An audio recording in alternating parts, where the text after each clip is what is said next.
Blog Talk Radio. Here we go.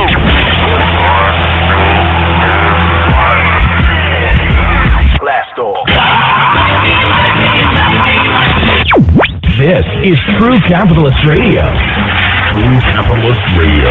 I am your host, the man they call Ghost. The badass of business. Give him capitalism or give him death. That's it. Period. Broadcasting from his Skyline office studios in beautiful downtown Austin, Texas. You sound fruitier than a box of Fruit Loops, for Christ's sake. And now, he'll take it from here. Your host, the prognosticator of prognosticators, the man they call Ghost.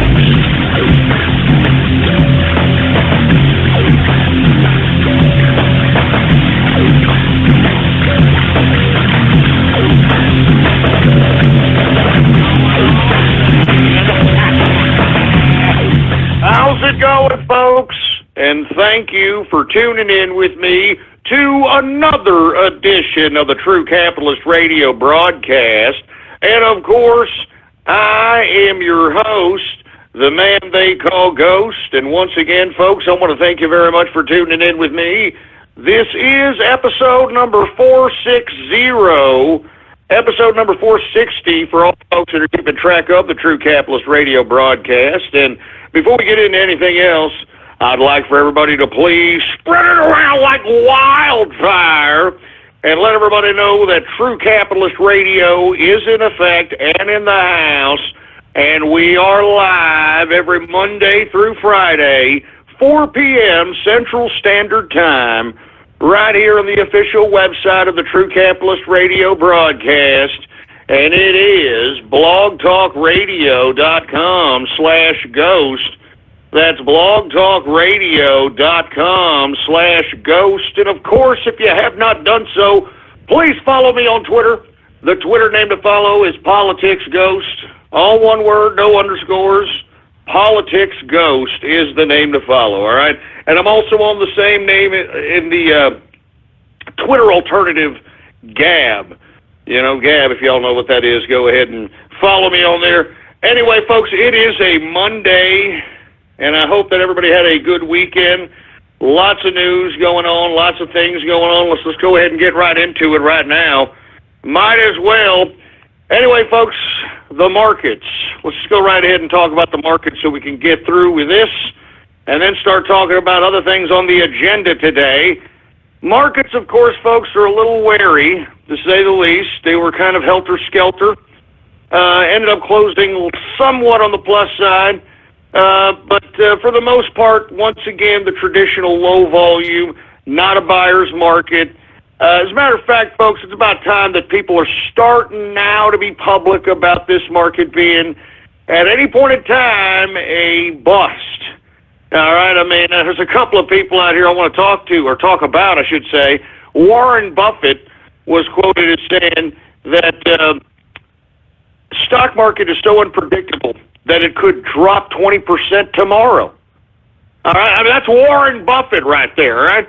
And on top of which, folks, another interesting little tidbit, folks, for the month of February, okay? For the month of February, insiders, of course, insiders are always the people I talk about, the hedge fund managers, mutual fund managers, all the scumbags on Wall Street.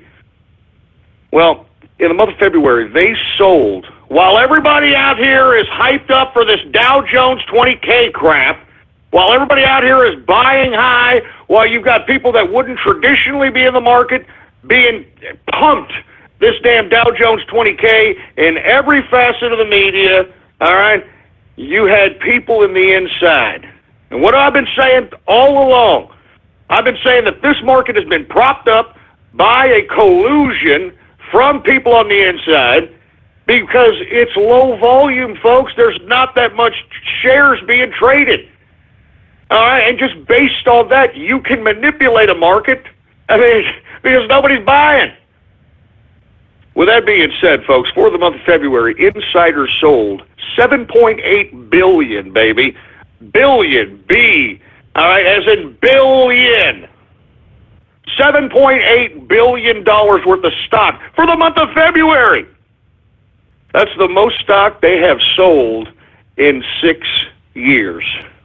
Okay? Now, with that being said, how much did the insiders buy? Because there's always a ratio, correct? I mean, they got to be buying something. These guys are movers and shakers. They're real estate guys, or Wall Street guys, I should say. Hedge fund, mutual fund. How much did they buy for the month of February? $380 million in the month of February. So let me run that by you one more again, all right? Insiders, Wall Street scumbags, hedge funds, mutual funds, all the big fund managers, they sold $7.8 billion worth of shares in the month of February. So what did I tell you, folks? These people are propping up this market so you can get a bunch of suckers who wouldn't traditionally be invested in this market starting to invest. While, what did I say? They incrementally start taking out their profits. What did I tell you? What did I tell you? I mean, the prognosticator strikes again, folks. I've been around this market a little bit. You know what I'm saying? I know a thing or two about a thing or two. So with that being said, folks, I want to be very, very, I guess, as sober as I possibly can when I say to each and every one of you, don't buy at these prices, for heaven's sake. Don't buy at these prices. All right? You even got Warren Buffett coming on the horn saying that, hey, look, this damn market's so unpredictable, the damn thing could plummet 20% tomorrow. I mean, what more evidence do you want? I've actually got people sitting here, tweeting at me saying, Ghost, I don't know what you're talking about. You're lying your ears off. All right, you're lying your ears off. It's a great bull market. Everything's fine. Everything's great. I'm going to go ahead. I'm going to buy at these levels because I'm feeling great. Well, you're an idiot. Anybody buying at these rates right now, mark my words, all right? If you're buying at these prices right now, and when this damn thing, it's not if, it's when, folks, just listen. I can only speculate on when it's going to happen because guess who has the trigger on this collapsing of this market? The hedge fund managers, the mutual fund managers, the scumbags on Wall Street. They're the ones that have the trigger on this, folks. So it's basically up to them when they're going to decide. They're going to just go ahead and pull the plug on this damn thing. I mean, this is why this rule, this PDT rule that's preventing small investors, independent investors, the freedom to trade, this is why these assholes on Wall Street have the monopoly on the stock market. Now, that's a good thing and a bad thing. It's a good thing because if you're listening to Ghost knows the market. He knows how exactly these idiots run. As a matter of fact, the Inner Circle and I, we had a movie night, impromptu, of course. We don't ever have any of these, it's not we're scheduling them or anything. We watched Wall Street 2, folks, all right? And I gave commentary throughout the whole movie, and what it showed everybody who was in the Inner Circle, and you know what made me tickled about the thing, was that everybody in the Inner Circle already knew what was going on. I mean, you know what I'm saying? They listened to the first hour. They're like, what are these idiots doing? I mean, they already knew what was going on. Anyway, with that being said, what they were amazed by is that in Wall Street 2, it portrays the Wall Street players not necessarily making stock plays based upon their own speculation. They're actually listening to computer models. They're listening to machines. I mean, why you always? I keep telling you, the damn people on Wall Street are smoking crack. They're smoking crack because they don't know their ass from their elbow. I'm telling you this right now, folks. I am giving you information. I'm giving it to you. I mean, you got people. If you happen to patronize any of these business websites, or you try to go check a ticker symbol on any of these websites, I guarantee you are peddled, hey, learn how to day trade. Go ahead and give us $300, and we'll go ahead and send you some information, and you'll learn how to day trade, and all this crap. Let me tell you something. You listen to this broadcast for the first hour, and you intently listen, you would be making money. You would understand more about the markets than the people that are actually running the damn thing do. And that's why the Inner Circle was so amazed that, what? Wall Street is taking directives from machines on investing. Yeah, that's what I'm saying. That's why none of these idiots they don't know what the hell they're talking about. That's why us as capitalists, we have to basically, we have to help each other, man. That's why I'm doing this broadcast. You get that? That's why I'm giving literally millions of dollars of information for free on this broadcast to those who listen. And thank God, you know, there are people that are listening to this broadcast in the first hour and are truly taking it serious and have applied what I have said to their lives and have made their lives that much better. Because I'm telling you this right now, if you listen to the first hour, you will know more about the markets than the assholes that are on Wall Street. Anyway, with that being said, folks, I had said since the beginning of this Dow Jones 20K that this was a trap. And I said that not only was it a trap, that the people that are rigging this Dow Jones Industrial 20,000 rigging session, they're actually trying to goof people into buying at these rates so that they could slowly and incrementally bring out that money. They could start selling slowly. I mean, lest we forget, since the election, there has been $3 trillion added in market value since the election. $3 trillion.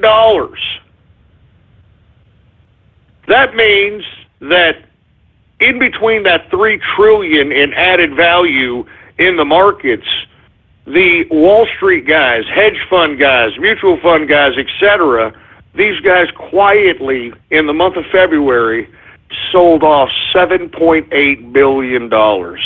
You see how easy it is, folks, to just slowly, incrementally, just billions of dollars. I mean, you're talking, listen to those figures one more again, all right? Since the election, Donald Trump, when he became president, $3 trillion has been added to the market. Now, who's added it? Well, lest we forget, the people that propped up this market and those that are being suckered into it, okay?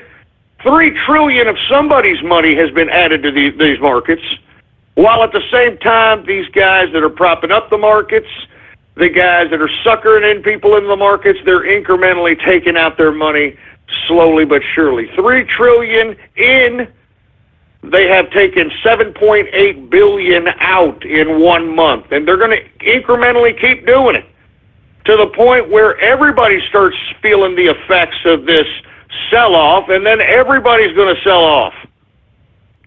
And that's what we're waiting for at this point in time, folks, because it's not a matter of if, it's when. So do not buy, repeat, do not buy at these rates. It's a freaking trap. And I hope that the administration is listening to this too, because this is more than obvious a rigging session to fleece the American people once again. And you know who's going to be hurt the worst when the stock market crashes? These poor people that are out here with these 401ks and they got their retirements tied to this.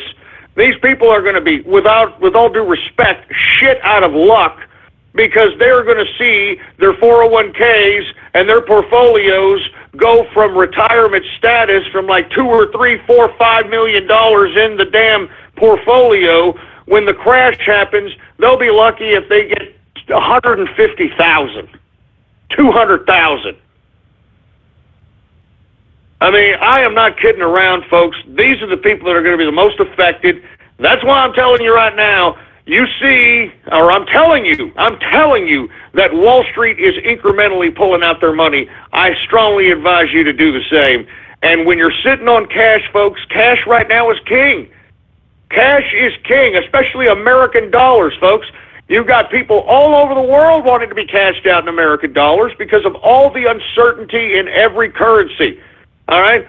You got uncertainty, obviously, in the British pound sterling. As a matter of fact, British pound sterling even dropped more here, I think this was about 24 hours ago, because Scotland wants to have a new referendum so that they can, I thought they already did this, but I guess they're going to do it again, see if they can become an independent goddamn country again, So with that being said, you've got people fleeing the pound sterling, trying to look for another currency to put their damn cash in, to put their liquid in.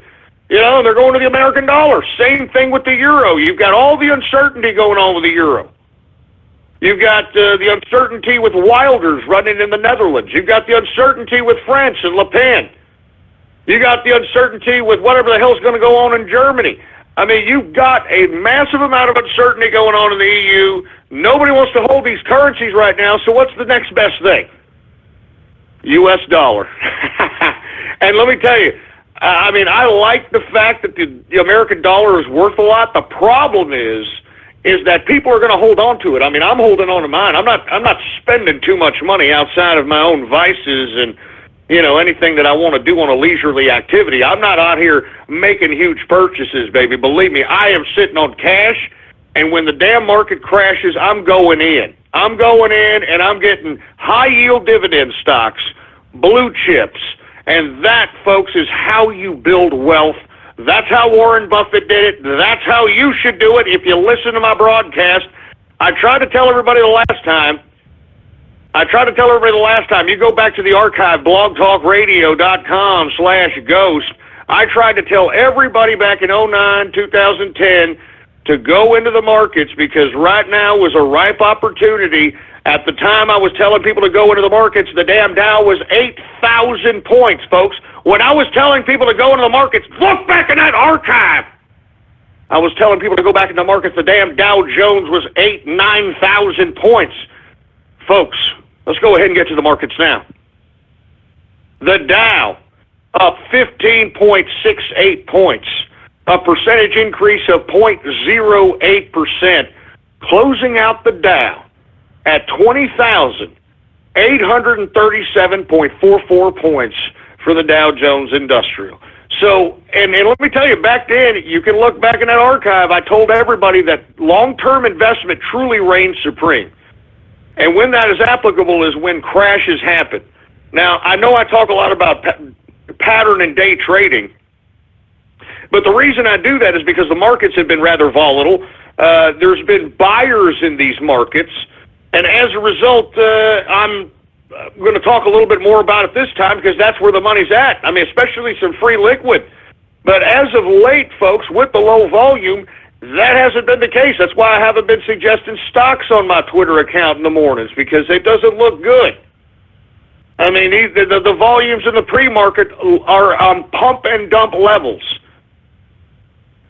So anyway, folks, with that being said, when I was telling people to go into the market back in 2009, 2010, Dow Jones was 8,000 points. I used to say, long-term investment reigns supreme. Because if you would have bought anything back then, all right, when I was telling people to go into the market, you could have thrown a dartboard at the freaking, at a dartboard full of damn Dow Jones Industrial stocks. You would have freaking chose anything, you'd be in the money right now, folks. And you see, this is where wealth is generated. Buy low, sell high. Buy low, sell high. The thing is that you have to have enough assets to be able to do so. You have to be able to have liquidatable assets to be able to do so. And let me tell you, at 20,837.44 points for the Dow, I mean, this thing's going to crash hard, baby. I've always said that I think the true value right now of the Dow Jones Industrial, the book value, is anywhere from 10 to 12,000 points. And I think that I'm being a little liberal, if you want my opinion. I mean, there is no earnings. There's no earnings. I don't know how many times I have to say this. There's no justification for this, man. And I'm glad that there's some investors that are finally starting to come out and do the responsible thing and say, hey, you know, I don't know what the hell's going on here, dude, but I want to get the hell out now. I don't know. I mean, they're finally starting to come out and say it. Anyway, folks, my apologies. I'm just saying sit on cash right now and liquidatable assets, and when you start seeing the Dow, and I'm telling you, I wouldn't doubt if we see 10,000, 9,000 points again. I mean, I wouldn't doubt. Now, in my personal opinion, we've got this administration trying as hard as it can, given all the obstacles that it has, trying to pass tax cuts, trying to initiate different types of economic policies in an attempt to try to recreate the job market, folks, because the key issue is if the Trump administration can bring up the job market to true unemployment and bring up GDP growth from whatever the hell it is, point whatever percent it is, to actual 4% GDP sustainable growth, then even if there is a major contraction in the stock market, it'll be very short-lived and it'll be offset by the job market increases, and it'll also be offset by the productivity generated because of that, the economic policies, the tax cuts, the exchange of goods and services, the GDP growth 4%. I mean, these things are very easily done if the administration can fully implement their policies. We got a lot of obstacles. The Republicans are now, for whatever reason, against the administration. The Democrats obviously are staunchly against them. You got the goddamn mainstream media against them. So this is why, folks, we as capitalists have to make sure that we use any sphere of influence necessary to be able to I shouldn't say pump out, but disseminate the news and information that contradicts the lies, the absolute slanderous lies that is coming out of the mainstream media about our president, folks, because we need to win the mental war. We need to win the mental war over Joe Sixpack and have them understand that, hey, look, the way things have been going has been ridiculous. All right, wouldn't you want to have a decent job so that you can afford your own home that you actually own, so that you can afford a car? And the only way we're going to do that, folks, is if we have economic policies that doesn't work against the United States. Every economic policy that we have works against us. I've been talking about this for years. These imbalanced trade deals. And I can't believe that we as the American people stood by silent for so long. I know I've been complaining about these trade deals for freaking 8-9 years. And the reason is, folks, is because they are imbalanced, so imbalanced to the point where it looks deliberate. And of course it's deliberate, folks. That's why I'm saying these these Washington, D.C. bastards, they don't have any loyalty to us. I mean, take a look at them right now in Congress, all right? There's a Republican-dominated Congress here, and they're sitting on their thumbs as it pertains to passing legislation. They could pass anything right now. The damn president would sign it, and yet these people are sitting on their thumbs. I'm telling you, folks, the only way to truly rebel against this institutional scumbag trash that has obviously found a good old boy network system within this institution is to elect people that have no goddamn political experience. All right? I'm sick and tired of people making this excuse that, well, I don't like him because he doesn't have political experience there, Billy. I don't like that guy because he doesn't have political experience, Billy. What the hell are you talking about? What are you talking about political experience? We've been dealing with political experience jerk dicks in Washington who have been serving for 20, 30, 40, 50 years sometimes in the damn Congress, into Washington, and what have they done? They've put us here. They put us in $20 trillion in debt. They put us in the trade deals. Political experience doesn't work in the people's favor. So let's get out of this idea that political experience means anything. Political experience doesn't mean anything. Political experience is what got us here.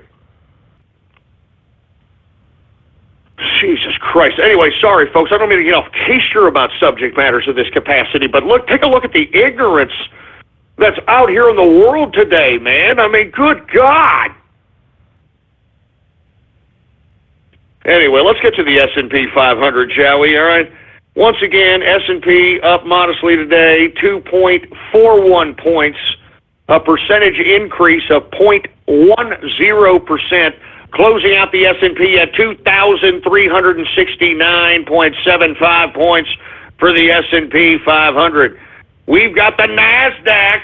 It's up also, folks, 16.59 points, a percentage increase of 0.28%, closing out the NASDAQ at 5,861.90 points for the NASDAQ composite. I mean, I'm telling you, man, I don't know who's buying right now. Whoever's buying at these rates, you are basically giving money to the Wall Street assholes that everybody seems to wanna pretend that they hate, because if you hated them so much, you wouldn't be doing this kind of garbage now, would you? Anyway, now, why are stocks kind of helter-skelter-ish here? Well, tomorrow, folks, Donald Trump is going to have a State of the Union address in which he is going to unveil, I don't know if it's going to be his whole tax plan, but basic variants or basic key components of the tax plan itself to Congress. Now, I am looking forward to this, but then again, I'm not, because once again, these Democrats are acting like the liberal left-wing lunatics that you see them on television acting like. I'm talking about even the Democrats that are serving in Washington. I hear that they attempted to try, at least this is according to reports, they tried to bring in some illegal immigrants into the Congress so that they could heckle President Trump during the damn State of the Union. Can you believe this? I mean, this is how low the Democrats are getting, for Christ's sake.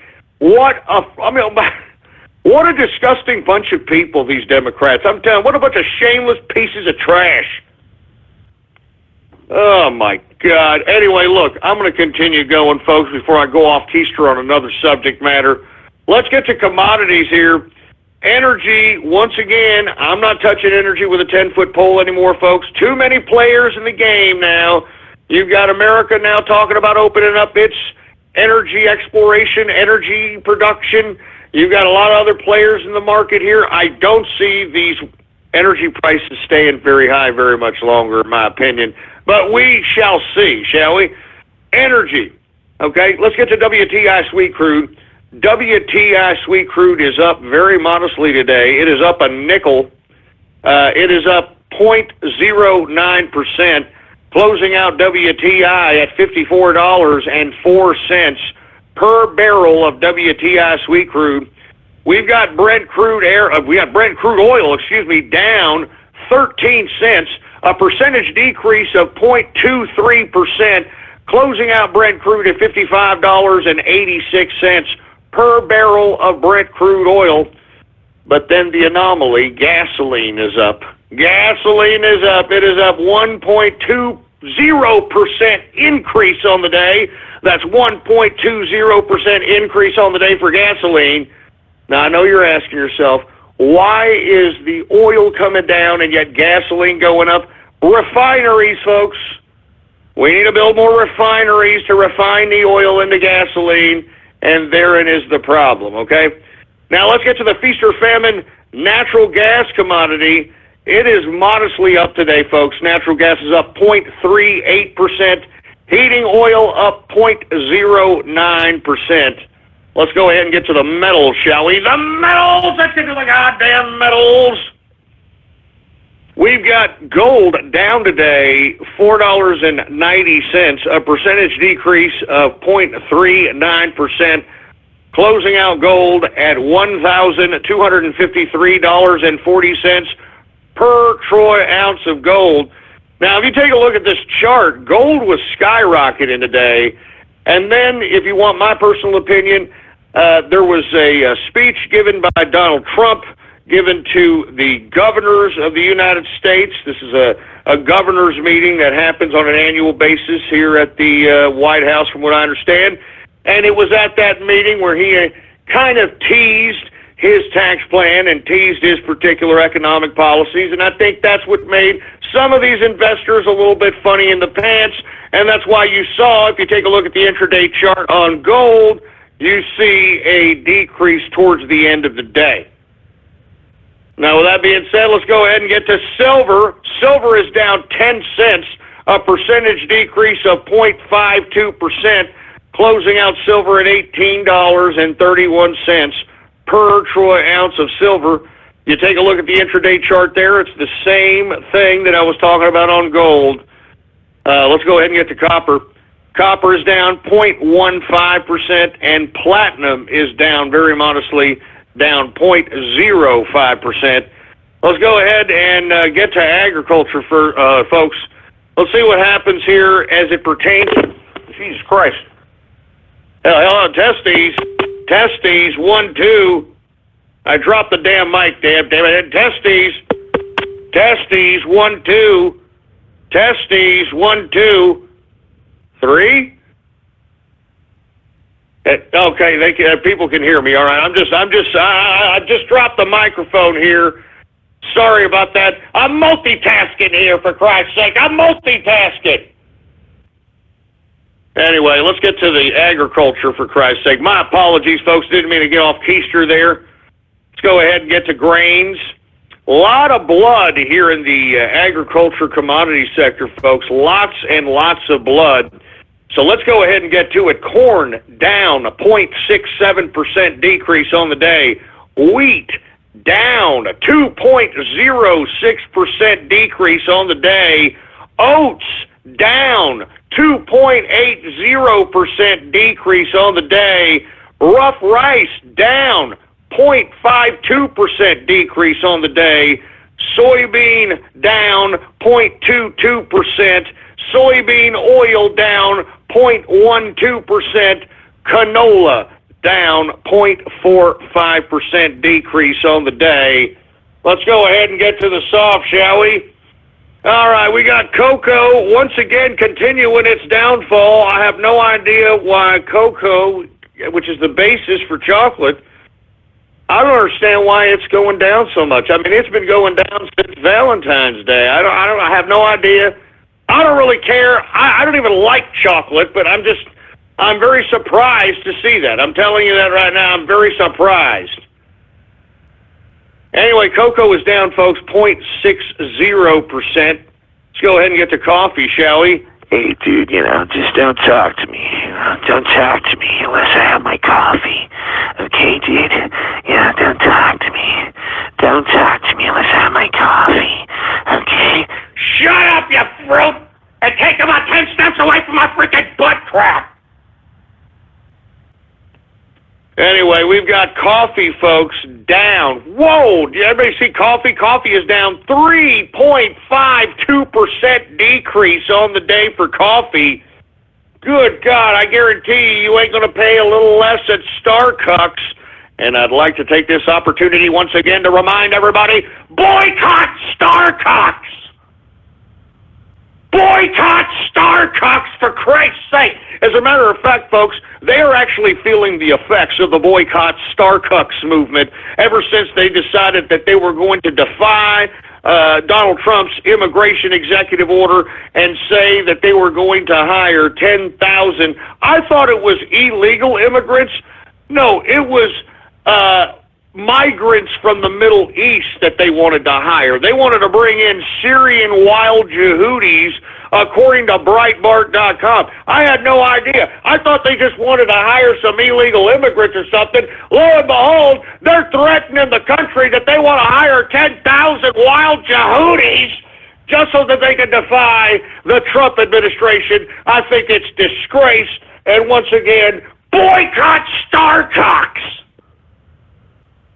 Jesus Christ. Anyway, let's get to the next commodity here. Let's get to sugar.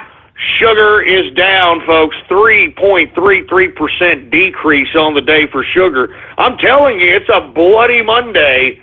A bloody, bloody Monday. And the reason is, folks, is because, let's be honest, everybody's running to the dollar right now. And when you see a run on the dollar, you are going to see a decrease in commodities. I mean, if you don't see it in metals because you're seeing a lot of uncertainty in the markets today, you're definitely going to see it reflected in the commodity sector and agriculture and livestock. I mean, it is reflected. Whenever the dollar goes up, these things go down. And, of course, vice versa. So let's go ahead and get to orange juice. Good God, on orange juice, man. Orange juice is down 4.67% decrease on the day for orange juice. Good God. Oh, my God. Anyway, let's get to lumber. Oh, no, excuse me. Let's get to cotton. Excuse me. Let's get to cotton. Cotton is down 0.59% decrease on the day. And the only green out here in the commodity sector, lumber. Lumber is up 2.34% increase on the day for lumber. Good God.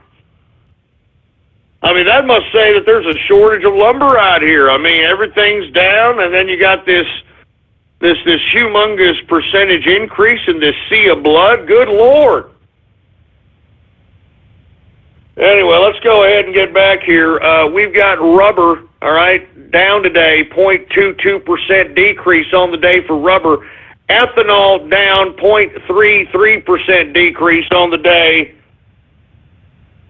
Let me go ahead and get to livestock, shall we? Oh, no, yeah, the ethanol down 0.33%. Let's get to livestock, shall we? Now, once again, this is the only area of the commodities in the agriculture sector where I see any kind of green. And let's go ahead and get to it. Livestock, folks. Live cattle up 0.48% increase on the day for live cattle. Hopefully that's temporary. I'm enjoying these very low prices on beef, to say the least. Let's go ahead and get to cattle feeder. Cattle feeder is up, which is ironic because every one of the components that kind of, well, not every one, but the main components of cattle feeder are found in the commodities index, and we saw nothing but red there. Saw nothing but blood there. So isn't it ironic? Anyway, cattle feeder is up 1.65% increase on the day for cattle feeder, and lean hogs is up just very modestly. Lean hog is up 0.15% increase on the day for lean hog. And before we get away from the market, folks, let's go ahead and let's talk a little bit about Bitcoin, shall we? Now, what have I been saying about Bitcoin? And I've been saying this for months because we started to see the countries like India and Venezuela at first starting to go cashless, starting to get rid of their cash in general, and now you're starting to see more and more countries follow suit. Taiwan is going to follow suit. The EU's considering it. I mean, you got more and more countries doing this, and as a result, cryptocurrencies are going to start looking more and more attractive, folks, as an alternative means of exchange of goods and services. Now, right now, of course, the most popular one right now is Bitcoin. Now, I do believe that here in the near future, we're going to start seeing some more cryptocurrencies that are going to be of the caliber of Bitcoin, probably going to even have more flexibility in the ability to process the transactions. I don't want to get into the whole technicality of it, but folks, but for right now, Bitcoin is the cryptocurrency on the conscience of everybody on the internet right now. And right now, folks, the price of Bitcoin is $1,195.99 per Bitcoin. I'm telling you this right now, it's almost the cost of gold. Almost the cost of gold here. And, man, if it gets to the cost of gold, why don't you just trade Bitcoin for gold? Because, look, I'm not a tax expert, okay, but I mean, you may want to consult your tax attorney, your tax experts about this. But as I remember the last time I looked, Bitcoin is interpreted by the IRS as property. It is not a currency. It is not viewed as a currency by the IRS until it is liquidated. So if you liquidate Bitcoin, or if you purchase something in Bitcoin and then it's liquidated, then it becomes a capital gains tax or some kind of tax, depending on your tax situation. But I think it'd be excellent at this point in time to just trade Bitcoin for actual gold, folks. I mean, and to be honest with you, you could probably hold that gold for a long period of time and literally just you have physical gold assets out of Bitcoin. I mean, I don't know. I'm just saying, man, I never thought I'd ever see Bitcoin at the same price of gold. The only reason I'm suggesting this is because you may not be able to have to pay taxes when you trade a Bitcoin for gold until you actually liquidate the gold. So I'm telling you this right now. It is unbelievable what's happening to Bitcoin here. Anyway, folks, that, my friends, is the markets for your ass, all right? I hope everybody's having a good Monday and not having a bad case of the Mondays. With that being said, let me go ahead and get a drink here. I want to say cheers to all those folks that are beginning the work week. Cheers to the capitalist. Cheers to you and your profits, your high wages. Don't worry, baby. Whatever hard work you're doing right now and your body and your mind and your spirit feel broken, continue forward, and believe me, success will shine your way. Cheers to all those capitalists. Cheers to all those workers, and cheers to the taxpayers. Cheers, baby.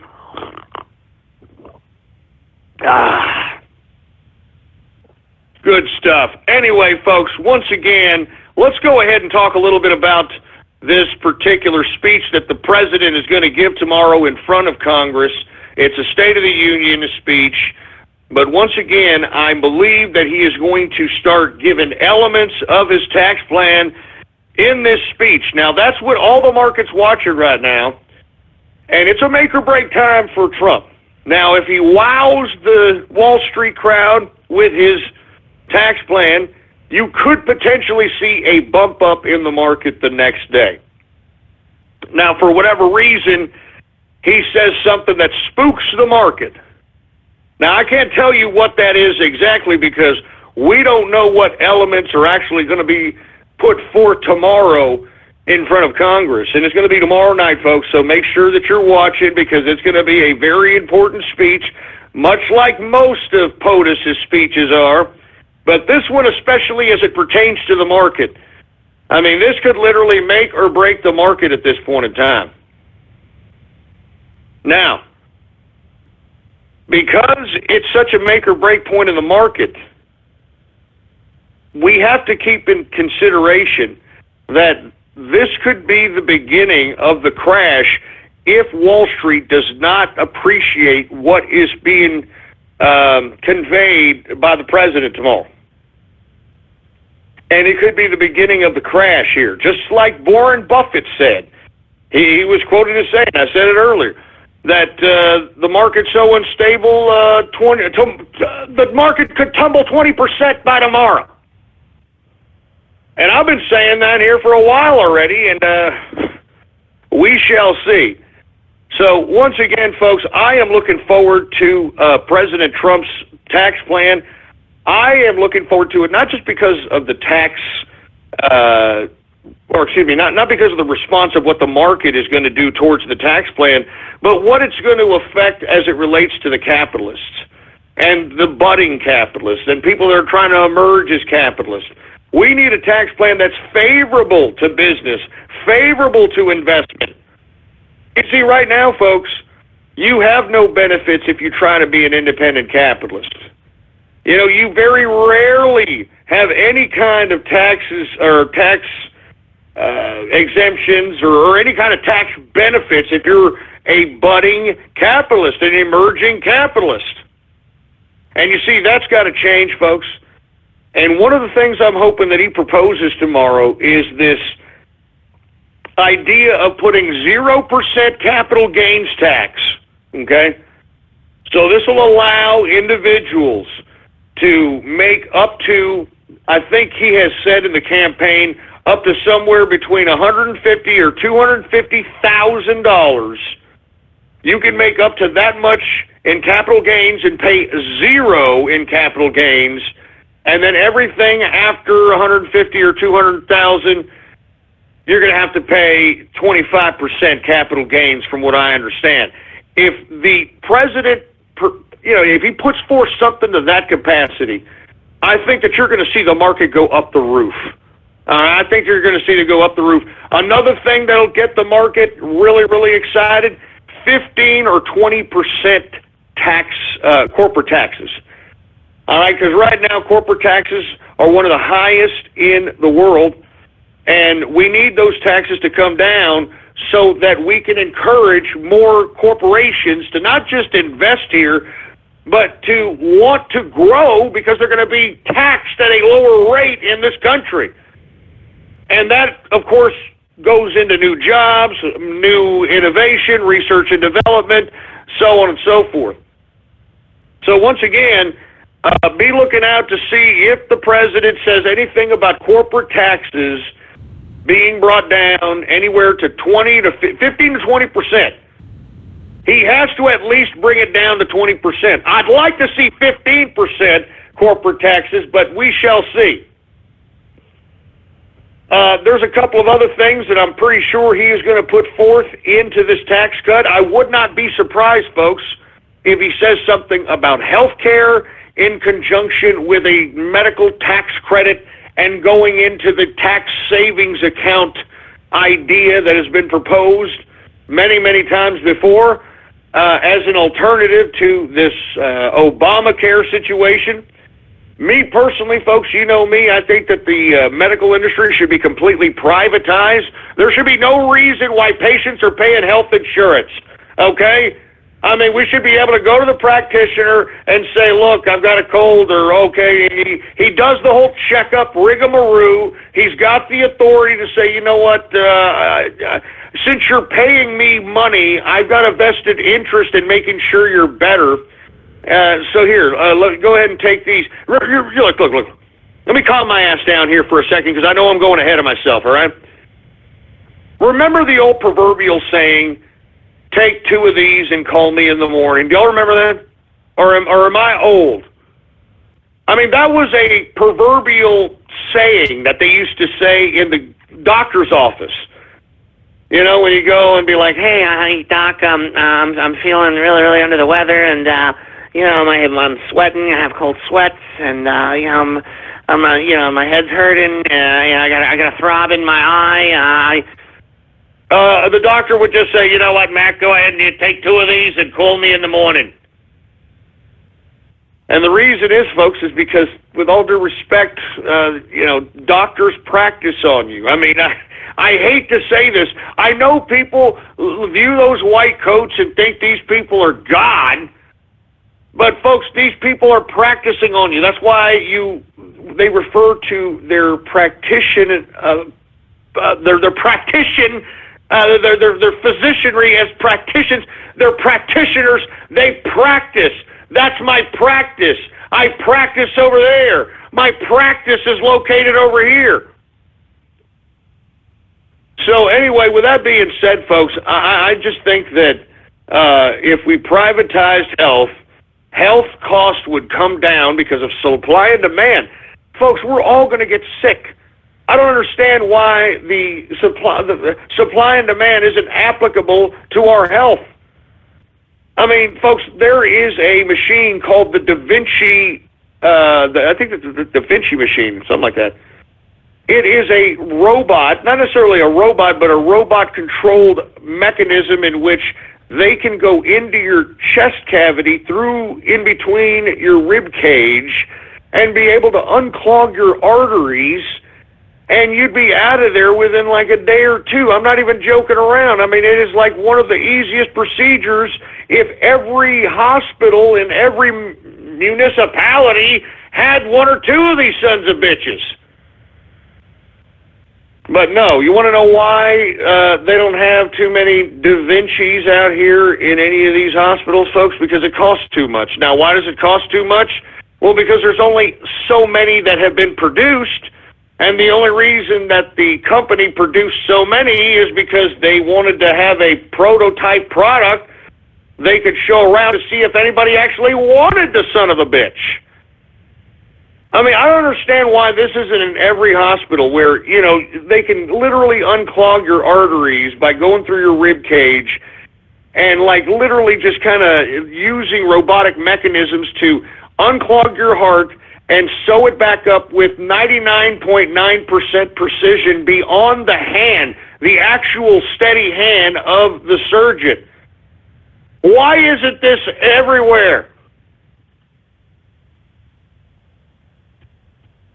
Anyway, the bottom line is, folks, is I just don't understand why we are even having this debate about health insurance, health this, health that. Why don't we just allow the practitioners to practice? All right? And, you know, when they call their own prices, when they suffice their own people with their own practice, with their own prices, I mean, the best doctors will reap to the top. The best doctors will be high in demand. The best doctors will cost the most. All right? I mean, not every doctor is going to be driving the Mercedes. Only the people that save people, only the people that actually help people are going to be driving the Mercedes out here, because anybody who saves one person is going to go and say, you know what, I'm going to bring my cousin, I'm going to bring my aunt, I'm going to bring I'm going to bring their whole family to be saved from this practitioner here. Anyway, folks, let me move on here. Once again, the market looks towards President Trump's speech tomorrow at the State of the Union in front of Congress, and he will introduce certain elements of his tax plan to Congress, and I'm sure the world's watching, the market is watching as well. So we shall see what happens with that. Anyway, folks, without any further ado, let's go ahead and get to some Twitter shout-outs, folks. And for you folks who are unaware, all you got to do to get some Twitter shout-outs is retweet the first tweet on my Twitter account. And the tweet to retweet is True Capitalist Radio Live. True Capitalist Radio Live. If you retweet that tweet, I'll give you a Twitter shout-out live right here on the broadcast, right here and now. Do we got any Twitter shout-outs to be had, engineer?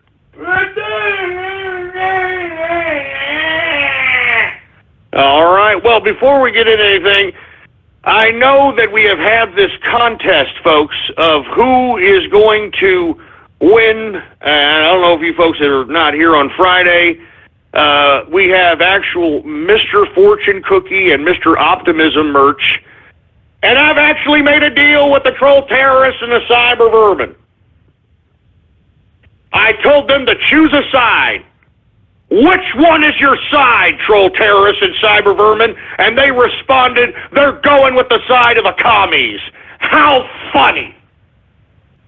How cute, how convenient. Anyway, folks, we have both Mr. Fortune Cookie and Mr. Optimism merch at the website. All you got to do is type in your browser, ghost.market. All right, type in your browser right now, ghost.market. And right now, folks, as it looks, Mr. Fortune Cookie is up by 10 autographs. Man, come on, man. Look, we got to get that number up, folks, okay? Look, I mean, we all want a serious show here, all right? And for you folks that don't know, the troll terrorist chose Mr. Fortune Cookie, so if he sells more by the end of this, I was going to take him down this Saturday, then it's Radio Graffiti for 30 to 40 minutes until I can't stand it anymore. I don't know. I don't know, for Christ's sake. Jesus Christ. Anyway, folks, let's go ahead and get to some Twitter shout-outs right now. And like I said, folks, if you happen to be anti-Radio Graffiti, please go and hook it up with some Mr. Optimism merch, all right? I mean, even if it's just to be like, hey, Ghost, you know, I like you, you know, you're a good kid over here. Here, I'll give you 20, all right? Here, give me 2 Mr. Optimisms, all right? Keep up the good work. 3 hours a day, 5 days a week. I mean, I don't want to do this Radio Graffiti crap, man. I'm not even joking around. Anyway, let's get to some Twitter shout-outs. We got Ann and the Wizard in the house. What's going on to Smiler? We've got Jizzmaster 3000. We've got, I'm not saying that disgusting name, you freaks. We've got African for Fortune Cookie. Shut up! Shut up! Novelty Best, Sergeant Yoda. We got TCA Newsfeed. We got the Corn Blaster. We've got Ian Brian Anderson in the house. We got TC Capitalist. We got Tom in the place. What's going on, Tom? We got Silent Capitalist.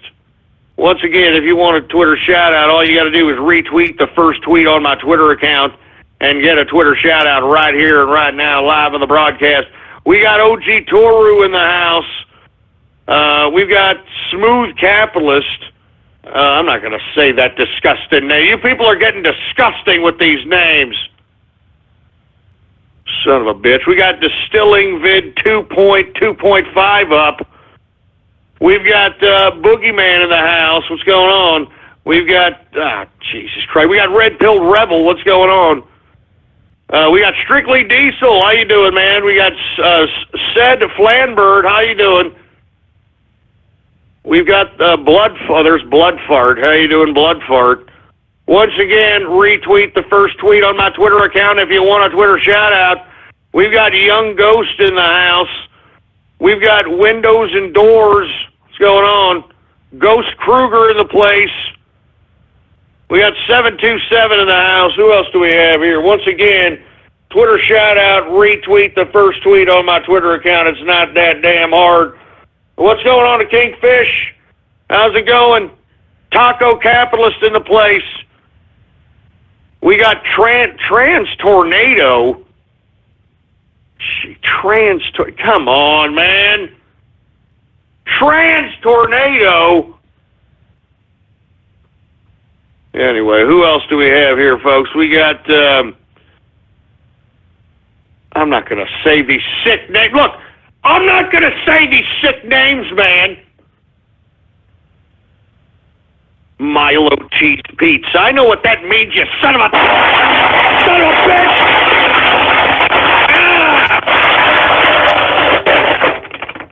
I know what that means. God damn it.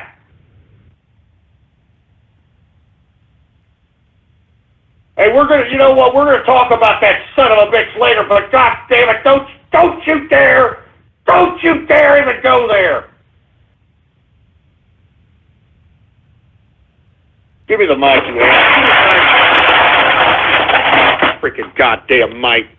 Don't you even go there.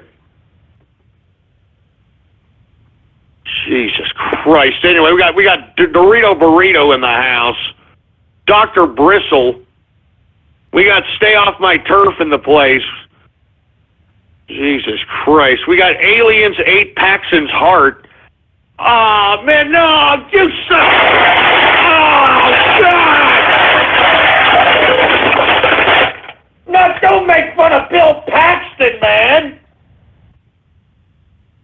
Oh, my God, that's horrible, man. You son of a bitch. Give me the mic. Look, man, look, for you folks that are living under a rock, Bill Paxton, the actor, has died, known for a variety of different roles. He was Chet in, Weird Science. He was the treasure hunter guy in the Titanic. He was the freak show little wannabe, the fake agent in that was trying to bang Schwarzenegger's daughter in True Lies. So many different roles, man. And for you people to be doing this, how dare you? You know, how dare you? Anyway, we got Norwegian Capitalist in the house. CDI Fan 237. We got Trump and Capitalist. What's going on, man? Once again, retweet the first tweet on the Twitter account. I'll give you a Twitter shout-out live right here on the broadcast, right here and now. We've got the Brody Network in the house. We've got Norwegian Capitalist. We got Cookie outsells Ghost. No, it ain't going to outsell Ghost, you son of a bitch. That's wishful thinking, trolls. Ain't going to outsell my autograph, boy. Y'all have always said that y'all were going to try to outsell my autograph. You know what? You never do. You want to know why? I'll tell you why. Because you want to know why the name of this show is called True Capitalist Radio, hosted by Ghost? Because I'm the talent. I'm the talent, boy. This show is mine. It belongs to me. I don't mean to sound like George Soros about it, but this is my show, you scumbag. So you could sit there and you could make your little cute names and say, "Oh yeah, Mr. Fortune Cookie outsells Ghost." Yeah, yeah, right.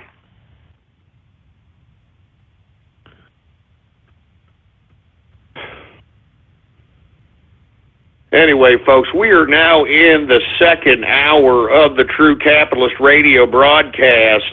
And, of course, I am your host, the man they call Ghost. And once again, folks, I want to thank you very much for tuning in with me. Before we get started, I'd like for everybody to please spread it around. Spread it around. Spread it around like wildfire. And let everybody know that True Capitalist Radio is in effect and in the house.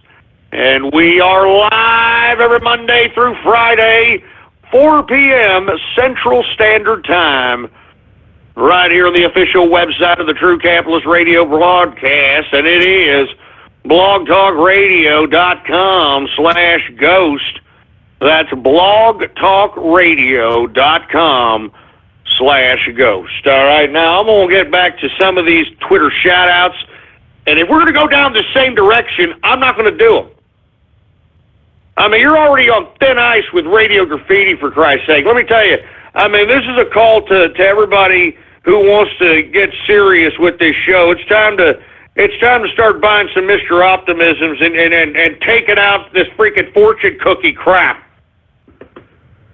As a matter of fact, I do want to thank that one feller that's a part of the Capitalist Army Inner Circle that bought 10 Mr.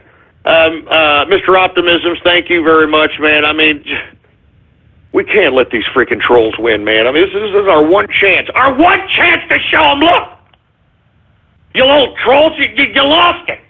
It's over. Your little Lowe's cow, your little Lowe's train is over. It's time to get serious. It's time to get serious, man. Anyway, we got Green Leader in the house. What's going on, Green Leader?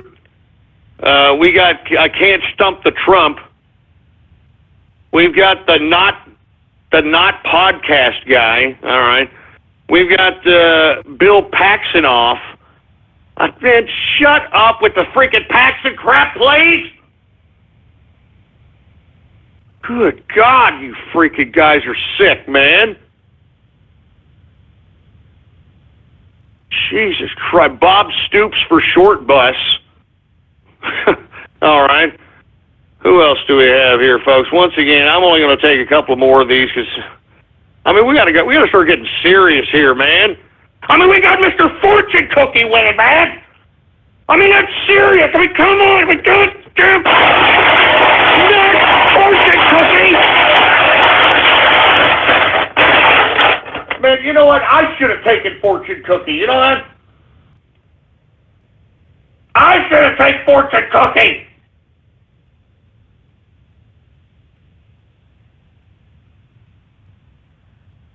Jesus Christ, man. Anybody who's listening, man, anybody, just anybody out there, just purchase an optimism, man, please, man. Don't let these trolls win, for Christ's sake. Give me the mic.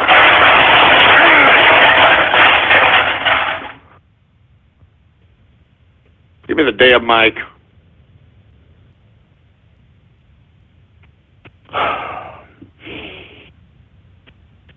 I'm only going to take a couple more of these, all right? Because, I mean, you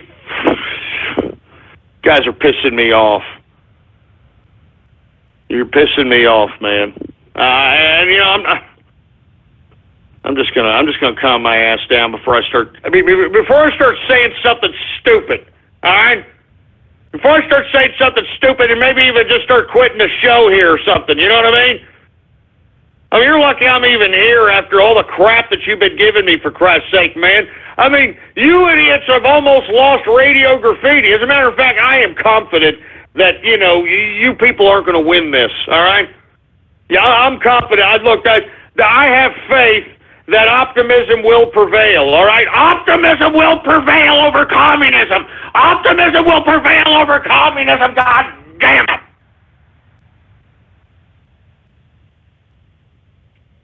Anyway, folks, let me continue on with these damn Twitter shout-outs before I get too pissed off here. And listen to me. I mean, it's a Monday, all right? I didn't even really want to come up on here. I've been working my tail off, doing all kinds of things out here. The last thing I want to do is exude my energy to a bunch of jerk dicks that just want to see me keel over in some kind of cardiac rage or something. Jesus Christ, man. Anyway, who else do we have here? We got Artron Havoc here. We got Team Mr. Pessimism. Oh, Mr. Pessimism. Oh, that's great. That's rich. African booty twerker. What the hell does that mean, African booty twerker? Does that mean that you, you get a little bit of a woody when you're watching, tribal nudity on, National Geographic? When they're doing the African booty ritual, and just they got the drums going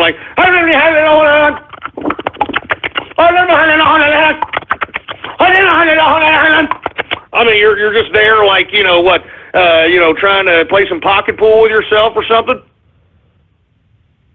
Jesus Christ, who else do we have here, for Christ's sake? I'm not going to say these dumbass names, for Christ's sake. There's Crackhead Cuckery. Jesus Christ. Hey, look, there's the Tard Crew. I wonder if you're affiliated with the Short Bus by any chance.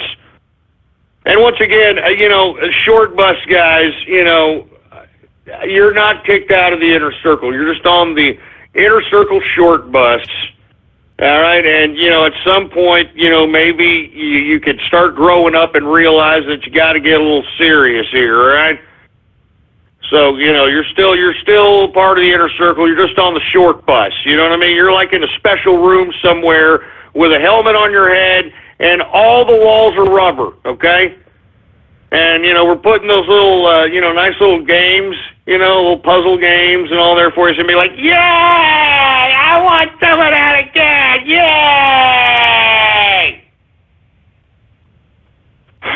Anyway, what's going on to Boat? How you doing, Boat? Who else do we have going on over here, man? Once again, taking some Twitter shout-outs right here. All right, and I'm only going to take a couple more because that's it. And then look, there's a BJ's for Chuck E. Cheese coins. Haven't seen you since the Ghosties or some crap. Jesus Christ. Anyway, we've got Feral Capitalists in the house. We got Wasteland Woodshed. We've got 6th Street Brawler. Odd Eyes Magician. Who else do we have here, for Christ's sake, man? Bobby the Burrito Boy. Flamin' Nipple Chop. Who the hell else? I'm going to stop taking. These are stupid, man. These are stupid. DJ Nasty Patty. Oh, Jesus Christ, man. Mother Cucker. That's just, you guys are sick, man. Chairman Mao for the win. All right, you know what? That's it. All right, I know where you idiots are going with this. You all, I'm not doing this anymore. I'm going to go right to the serious issues here. I got things to talk about. I got things to talk about here. Don't have to be messing around with you people.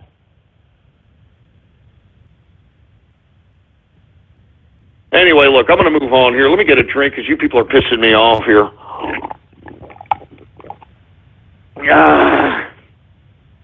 See, what the hell do we have going on here, for Christ's sake?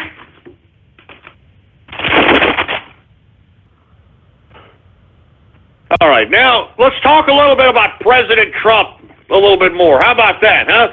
Since we've got all the media trying to character assassinate my president out here, let's talk a little bit about some truth and facts, all right? Now, Donald Trump has called on a $54 billion increase in defense, baby. I mean, that ain't no chump change. He's talking about rebuilding the military, and you know what? It's about time. It's about time, because I don't like what the hell Obama has done to this army and this military, for heaven's sake. I mean, have you seen some of these people that are serving in the military, for Christ's sake? Let me tell you, I unfortunately got shared a video. People share videos with me all the time on Twitter here. And somebody shared me a video of somebody in the military, and I was so repulsed by it that I didn't even, it was a vlog of somebody who was gay in the military, and that's fine, they're gay in the military, whatever. Obviously a little bit too effeminate as far as I'm concerned to be in the military, but hey, this is Obama's Corps now. This is Obama's military, right? Well, anyway, he's vlogging here, right? And he's vlogging, and he's in his, he's in his freaking BDUs, he's out there, and, well, excuse me, he's in his fatigues, he's in his fatigues, and he's basically saying, I'm going to paraphrase, okay? I'm going to paraphrase here. I just took an HIV test, and I'm HIV positive, and I went to the military barracks, and I told them my situation, and I'm going to continue to serve in the military. Everything is okay. I just have to get on the I couldn't believe it! I just cut that crap off. I was like, wait, what? What? First of all, with all due respect, okay, you're in the military. What are you doing getting the AIDS? You know what? I'm tired. Look, I don't even know why I'm going in this direction. Look, let me go somewhere else before I start going in someplace I don't even want to go to. Anyway, the point I was trying to make with that particular story is that Obama has depleted and weakened our military. That's why the world is thumbing their nose at us. And Obama did this on purpose, folks. I'm telling you this right now. He did this on purpose. He did this on purpose because he wanted to deplete America. He sabotaged us economically with all the overregulation and, of course, Obamacare. He sabotaged us domestically with all these ridiculous divisive issues and then bringing in wild Yehudis and immigrants into this country to dilute the integrity of the American idea. And then this son of a bitch just completely depletes our military, turns us into pansy-ass versions of ourselves. You know, there are actually people, and look, I'm looking at tweets and I'm looking at people in the Inner Circle chat room right now posting pictures of brony, I'm not kidding, folks, brony graffiti on tanks, on artillery. You know, what am I doing here? Christ!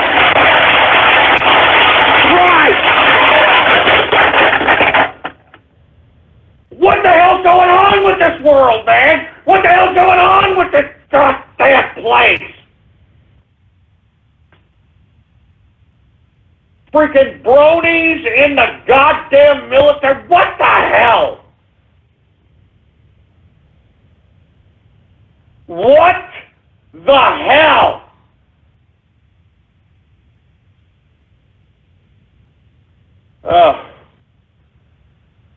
I'm sick. I'm so sick. Give me the mic. Look, I don't want to make this such a big issue, but look, POTUS, thank you for increasing some spending into the military, Because let me tell you something, I'm not very secure in this America that Obama's left us.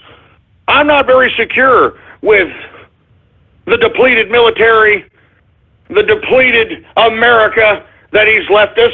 And I think that we need some defense spending. It's long overdue.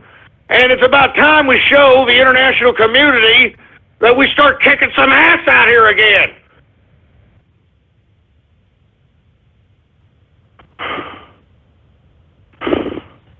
Makes me sick, man. It makes me sick. Anyway, folks, I know people are probably saying to themselves, Well, wait a minute, Ghost. I mean, $54 billion, how is he going to pay for that? How exactly is he going to pay for that? I'm a fiscal conservative. How is he going to pay for that? well, folks, the president has already said that he's going to start cutting, baby, all right? He's going to start cutting right off the bat. He's going to start cutting in the State Department, all right? There's way too much, obviously, fat in the State Department. President's decided that he's going to cut there, and he's also going to cut other regulatory, ridiculous type of organizations that have done nothing but have hindered the growth of the American economy. I'm talking about organizations like the EPA. I mean, I'm talking major cutting. I mean, what did I tell you? What did I tell all you this was going to happen? I said that one day you bureaucrats would rue the day. Y'all were basking during the Obama administration. Y'all were rubbing it in our faces during the Obama administration. Well, now it's time for you to eat crow, you sack of crap. Now it's time for you to be in the unemployment line, you sorry sack of paper-pushing crap. Now it's time for you to feel the wrath of impending economic doom, you dumbass bureaucrats. And let me tell you something, I do not feel sorry for one of you. I don't feel sorry for one of you sorry sacks of crap. You people were all high and mighty thinking that you were just going to go, get by, and live on this goddamn bureau. You were just like a damn welfare recipient. The only difference is that you have a quote-unquote job and you're paper pushing and you have some type of two-bit authority and you use it and abuse it and think that you're somebody. But you're nobody, bureaucrats. You're nothing but a bunch of paper-pushing, insignificant nothings. And what the Trump administration is going to prove is that they're going to cut your job, they're going to cut your stupid paper-pushing ridiculousness, they're going to put you on the unemployment line, and they're going to put your salary where it belongs, and that's in the military.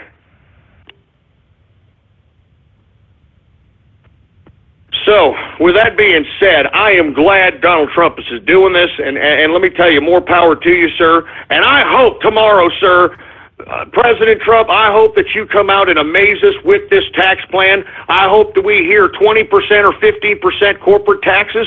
I hope that we hear 0% capital gains up until at least $150,000.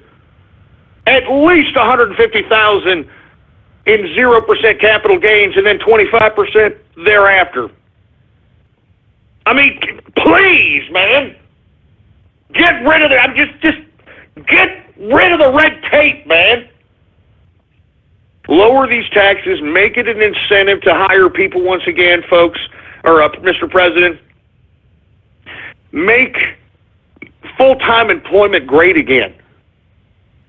You know, ever since Obama passed this Obamacare, no one, if you do work full-time, lucky you, because I know a gangload of people that can't find full-time work. They got to be sitting here bumbling around 2 or 3 jobs, working 7 days a week, just so that they can make ends meet out here. I'm talking wage earner type folks.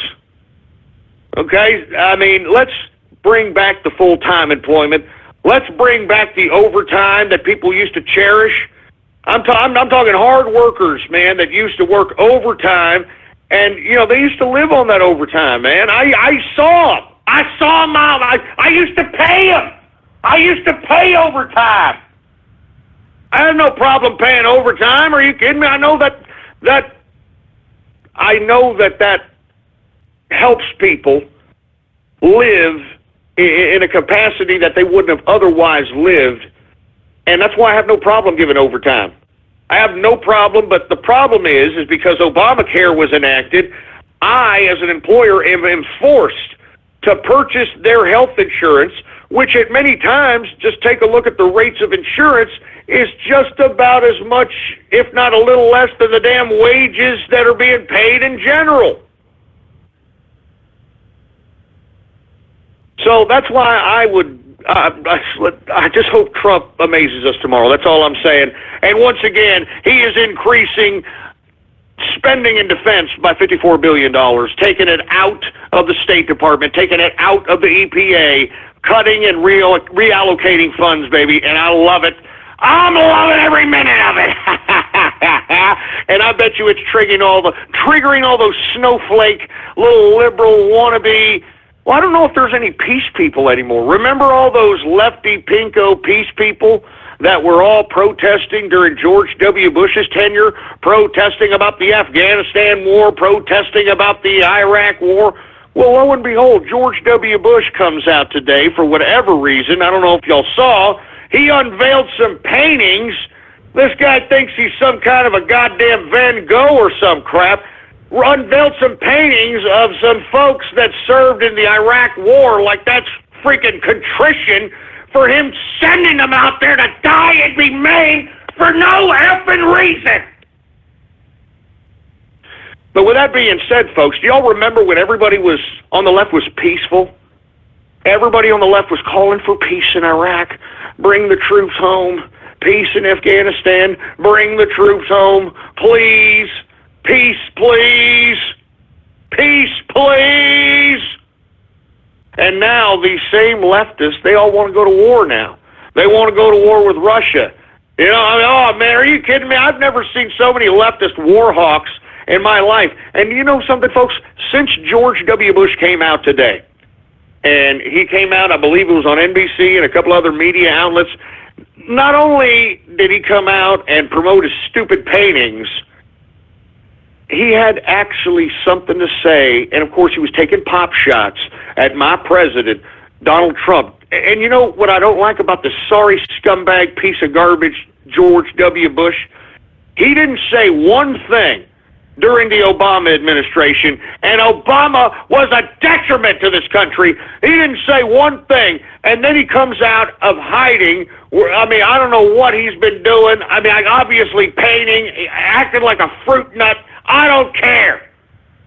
He comes out and actually has the audacity to criticize Trump. And you know what I found funny? When George W. Bush criticized Trump today, did you see the social media? Leftists were applauding George W. Bush. I mean, they were like as if George W. Bush was on their side. I mean, how far down the rabbit hole have we fallen where you've got people once upon a time were out there protesting George W. Bush in hundreds of thousands, man. Did y'all remember outside of the Republican convention in 2004? All the people that were outside of New York City protested George W. Bush, calling him a warmonger, saying that they wanted peace and they wanted to bring back the troops and all this crap. Now these same folks are praising George W. Bush. The same folks that were protesting, these same leftist liberal assholes, they're now praising George W. Bush because he's criticizing Trump? Oh my God! I mean, the liberal lunacy continues to go down to bowels that I don't even want to... I don't even know what to say, folks. I really don't even know what to say. I'm not even joking. I do not know what to say. Once upon a time, liberals were protesting against George H.W. Bush, and now they're falling in love. It's the opposite to that one song, right? Once upon a time, I was falling in love, but now I'm only falling apart. The complete opposite. Once upon a time, they were falling apart, and now they're coming together, having a circle jerk leftist chicken hawk war orgy, for Christ's sake. Oh, my God. Give me my drink. I can't believe you people, man. I can't believe you leftists. You're now praising George W. Bush, the guy that you were protesting against, the guy that you hated. It just goes to show you, folks, that when it comes to leftists, they just need something to hate. These people are hateful people. They're disgusting, filthy people. They just need something to hate. And then when something bigger that they hate comes along and something they used to hate is like, well, you know what? I kind of agree. I don't really like this guy either. I just can't believe this crap. You know what? You liberals are stupid. I don't know how you think anyone should take you serious after this crap. Give me a break. Good God. Anyway, folks, let me move on to another subject matter because I'm getting off keister here. Now, some good news in the Trump front here. House Intelligence Chairman Devin Nunes, I think that's his name, or Nunes or something. I don't know. Devin Nunes. He's a Republican out of California. He's the chairman of the House Intelligence Committee, all right? He denies evidence of Trump team's ties to Russia. So that means, folks, that if anybody knows anything about any potential ties between Russia and the Trump campaign or anything of that capacity, it would be the House Intelligence Chairman, who's probably debriefed on a consistent basis by all factions of the intelligence community into what is the assessment as it pertains, particularly this Russia-Trump connection. And according to him, there is no evidence that the Trump team has any ties to Russia. So that is a good news. Now, once again, this is the House Intelligence Committee. All right, now we've got other folks in the Senate over here. We've got Lindsey Graham, John McCain, these wolves in sheep's clothing out here, just trying to act like a bunch of blowhards, trying to put their damn faces in the damn news, trying to call for an investigation. They're even calling for an independent investigation as it relates to this Russia-Trump connection. But I'm glad that the House Intelligence Chairman, David Nunes, Republican out of California, has finally come out and said, look, there's nothing there. There is nothing there. There's no evidence of any ties between Trump's team to Russia. So with all this hoopla, with all you people out there that are talking all this Russia-Trump nonsense, there is a nothing burger there, all right?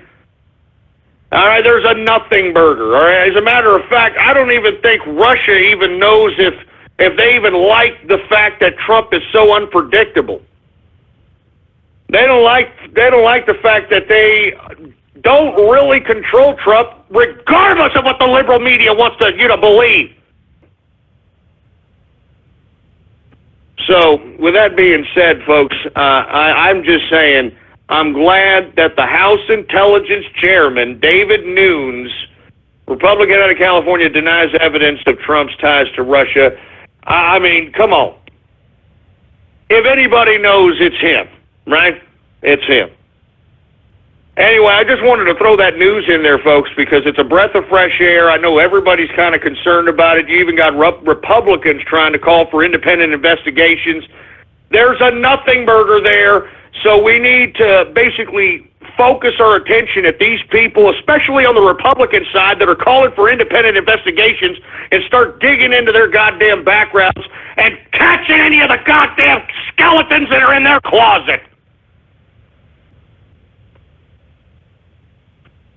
Anyway, with that being said, I just want to say it one more again, and we'll move on to the next subject. House Intelligence Chairman David Nunes, Republican out of California, denies evidence of Trump team's ties to Russia. There is no ties to the Trump team in Russia. So put that in your goddamn Democratic peace pipe, your goddamn Republican establishment pipe, and smoke it. Jesus Christ. Anyway, let me move on to the next subject matter. We've got, oh yeah, folks, did y'all see? Well, I didn't see. I mean, I'm sure anybody that had any kind of goddamn sense didn't see, but the Hollywood Oscars were yesterday.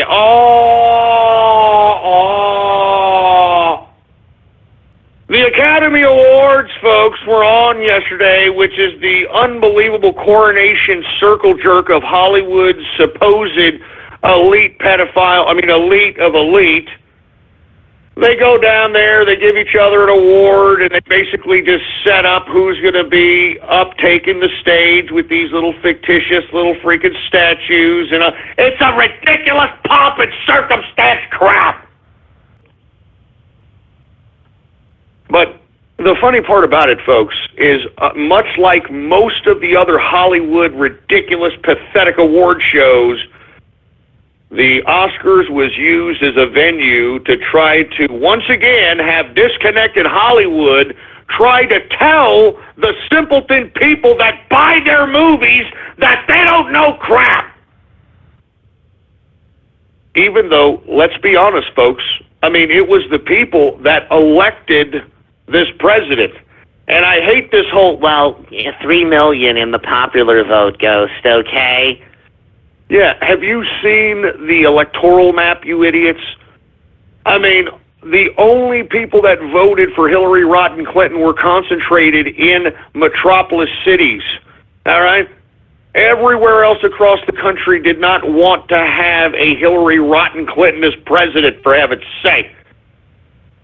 But, of course, liberal Hollywood, pedophile Hollywood, is going to sit there with their fingers in your face while you're giving them money, while you're watching the Oscars. Folks, by watching the Oscars, you're giving them money. I think the Oscars are like the second or third highest rated as far as advertising costs are concerned, next to the Super Bowl, and I forgot what the other one is, but it's, I think if I'm not mistaken, it's like $10 million to get a 30-second ad during the Oscars, folks. So you just sitting there watching, you're making them money, and they're pointing their finger in your face saying, hey, I'm over here making millions, and you don't know crap. Okay, you voted for Trump, you're an idiot. But you know what? Keep going to the movies, and we'll keep waving that Hollywood wand in your face like a bunch of magicians, and you'll keep falling for it, you stupid simpletons. I'm serious, folks. This is literally, it was just a complete fiasco in more ways than one. First of all, every damn idiot Hollywood jerk-ass, these pompous-ass, disconnected people from America had something to say about Donald Trump, all right? When are these people going to learn that, look, we don't care about your politics, all right? Get on the stage and dance, monkey! Don't these people understand that they're nothing more than our amusement, for heaven's sake? All right? Don't these people understand that we're not looking to them for any kind of philosophical or political ideology or a kind of direction or anything of that capacity? Good God. But, you could tell, though. I saw excerpts of some of the banter, some of the anti-Trump rhetoric that was being said at the Academy Awards. And, you could tell there's a classic element of butthurt going on over there, baby. I'm telling you, they are upset. They are very, very angry that Donald Trump is president, and I don't get it. It's as if, I don't know, it's as if, like, the world's going to stop for them or something. It's as if they're going to stop making movies. It's as if Trump is going to what? What is Trump going to do? I'm telling you, folks, the reason that they love the left so much, go back to Stimulus Package 2. Stimulus Package 2, folks, was the biggest cash transfer in American history. It's the biggest wealth transfer in world history. Almost $1 trillion was given away by the Democrats to everyone who donated to the campaign contribution accounts to Barack Obama or the Democrats. And take a look at all the people that got money in stimulus package 2, and then it comes clear why Hollywood is so faithful to the Democrats. It comes clear why the mainstream media is so faithful to the left and the Democrats. It's no wonder why Wall Street is so dedicated and faithful to the Democrats. Just read the itemized statement of stimulus package 2, and all the angst that you're seeing from the so-called left and the so-called establishments will start to make sense. But let me tell you something. Let me tell you something right now. All you people in Hollywood, if you're that upset about Donald Trump, and this goes for you leftists, this goes for you snowflakes, this goes for you people that are out there that can't move on with your lives and realize that, I've got bills and stuff, let me go back to work, because most of these people don't work. Most of these people are collecting entitlements. Most of these people are life losers that want to blame everybody else for their bad decisions instead of that idiot in the mirror. This is the basis of leftism. This is the basis of liberal lunacy. You know it and I know it. So what I am going to encourage all those leftist lunatics, all those idiots in Hollywood, all these social justice warrior snowflakes that continue to go out and that continue to protest like anybody cares, I've got a suggestion for you. Okay? As a matter of fact, let me go ahead and sing a little bit of a song for you. How about that? Let me sing a little bit of a song for you to help you, guide you on where you should go. And look, this little song, this little rendition goes out to all you liberal leftist lunatics, to all you Democrats, all you mindless idiots, all you people that contribute nothing to society but just agitation, attention whoredom, and just pure ridiculousness.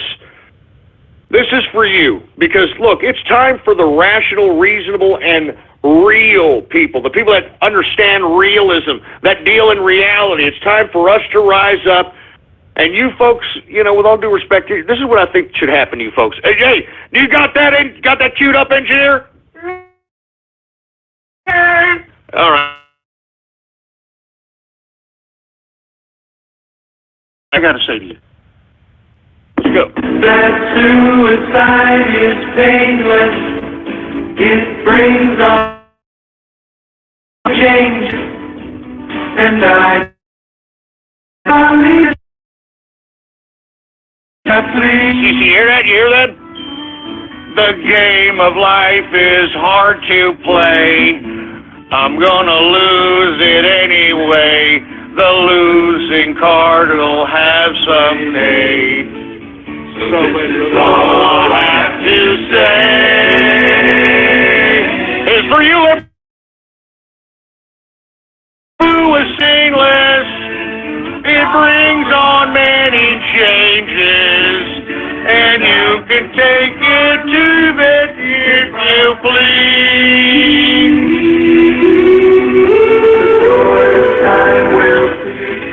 Come on, liberals, consider it. Your life sucks. You know it. That's why you're protesting. You're protesting because you want somebody to do something for you. Nobody's going to do anything. Nobody's going to do anything. But you know what? You can do something. You can do something. Suicide is painless. It brings on many changes. And you can take or leave it if you please. Come on, liberals! Come on! You know you want to! Come on, you leftist lunatics! Drink the bleach! Get the psychotropic cocktail ready! Come on! Suicide is painless. It brings on many changes. And you can take it or leave it if you please. And you can do the same thing if you please. Come on, liberals! something, for Christ's sake, man. Say something you mean and mean something you say. Come on! You heard it. Suicide is painless. It brings on many changes.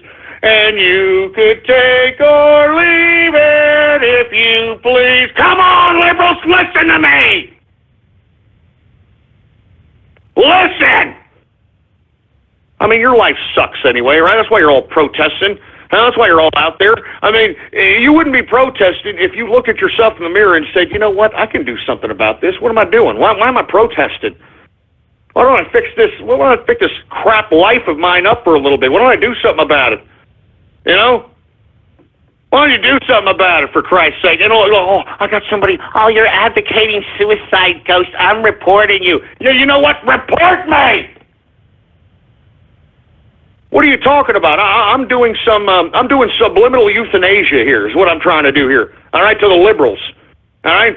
Those liberals are not, this is subliminal euthanasia, for Christ's sake, all right? All right, that's what I'm doing, all right? Look, I'm actually helping here. You know what I'm doing? I'm trying to indirectly cause social Darwinism to susceptible idiots who would otherwise be susceptible to real crazy nonsense, like maybe, I don't know, mass shootings, molestations. I mean, who knows, man?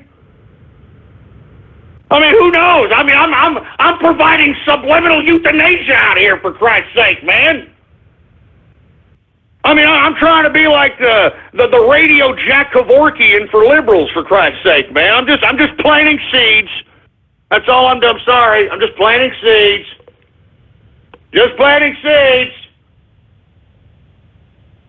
Anyway, you get it, Oscars and liberals and all you people. Just you know, suicide is painless. It brings on many changes, and you could take or leave it if you please. You liberals lick a ball cheese. Anyway, look, that's about enough. I don't want to talk about freaking the Oscars and all this other crap. Although one more thing I do want to talk about as it relates to the Academy Awards, I noticed a lot of these idiots were talking about, oh no, Mr. Trump, I can't believe you, no wall. We don't want you to build wall. Don't build wall, Mr. Trump. No wall for Mr. Trump. Yet there was barbed wire walls and fences all around the Academy Awards. I mean, the hypocrisy, huh, folks? That's what I'm saying. Liberal lunacy, hypocrisy. They sit here and they advocate that we should just have our goddamn borders of our freaking country wide open, and yet they have hardcore fences and all kinds of barbed wire all around the goddamn ridiculous Academy Awards. And then they're trying to tell you, hey, you open your borders, keep your doors open, let the Yehudis in. I mean, give me a break. Give me a break. Anyway, folks, that's about enough, all right? I mean, these people have walls and fences around the Academy Awards, and they're talking about open borders. I mean, do you see some kind of hypocrisy there? Just a little bit of hypocrisy? Jesus Christ. Anyway, I don't want to talk about those stupid, dumb Hollywood scumbags. You know, there was a good song written by an old rap group by the name of Public Enemy. Public Enemy. All right. It was called, what the hell was it called, for Christ's sake? Oh yeah, Burn Hollywood Burn. All right. Burn Hollywood Burn. I think that everybody who is of the urban persuasion should look at that particular video to understand true black angst against racist pedophile Hollywood. Burn Hollywood Burn. All right, boy? Anyway, let me move on, for Christ's sake. We've got some Democrat news, folks. They finally elected the chair of the party. And it was a cross between this idiot named Ellison, who happens to be a black Muslim, and Tom Perez, which is nothing more than a goddamn Obama lackey. And it seems as if with the election of Tom Perez as the chair of the DNC, it seems as if that Obama has dominance over the party, folks. So this is Obama's party at this point in time. You're going to start seeing the party appear a little bit more like Obama appeared, being a agitator of leftist radicalism, while at the same time trying to show the face of someone who is a centrist moderate. I mean, this is one of these people that understands how to be able to manipulate the masses through deceptive language, deceptive speeches, splitting hairs, legalese type crap. And to be honest with you folks, Tom Perez was the guy that basically fixed the Democratic primary. The fix was in. Tom Perez knew it. He fixed it against Bernie Sanders. And of course, none of the leftist liberals want to remember that, huh? None of these Democrats that are out here protesting against Trump, they don't want to remember that the Democrats rigged the whole goddamn primary against Bernie Sanders. What happened to you burn victims, man? All of a sudden you're all down with Democrats, for Christ's sake? They're the ones who rigged the election against Bernie Sanders, you stupid, dumb idiots, for Christ's sake. Good God. I'm telling you, man. Once again, Democrats elect a new DNC chair, Tom Perez, basically showing that this is now Obama's party. Obama's going to continue to run roughshod. I think this is pretty much it for the Clintons. If you all saw here about a day or two ago, Hillary Clinton put out some some YouTube video in which she was calling for all the Democrats who still follow her, who still think she's something, to keep fighting. Keep fighting, guys. Keep fighting. Keep fighting for what? Keep fighting for what, Hillary Rotten Clinton, for Christ's sake? Keep fighting for what? People are stupid, man. I'm telling you, I don't know what else to say, man. This is Tom Perez, the same guy who basically coordinated the whole rigging against Bernie Sanders in the Democratic primary, and yet people are going to turn a blind eye to this. Look, I don't want to give too much podcast, but watch out for this idiot Tom Perez. They're not going to be as believe me. Campaign, very, very regimental, very fixated, very fixated, and things pre-written, and nothing is that tough. You could tell just by listening to Tom Perez in his interviews that he's already got pre-written. He's already got just in case he's asked anything or has to. Sick bureaucrats work. Anyway, folks, I don't want to talk about the freaking Democrat. Give me my drink, for Christ's sake.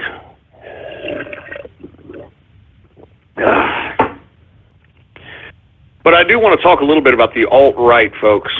Let me tell you, as days go by, the so-called alt-right is starting to just turn into the left. Now, for you folks that are unaware, let me take you back. Remember when I was critical of the deplorable? Y'all remember that? Remember, this was not right after the election. It was during the election, as a matter of fact. Or not the election. It was actually after the inauguration, is what I meant to say. The deplorable, and I took a look at it on YouTube during the live stream.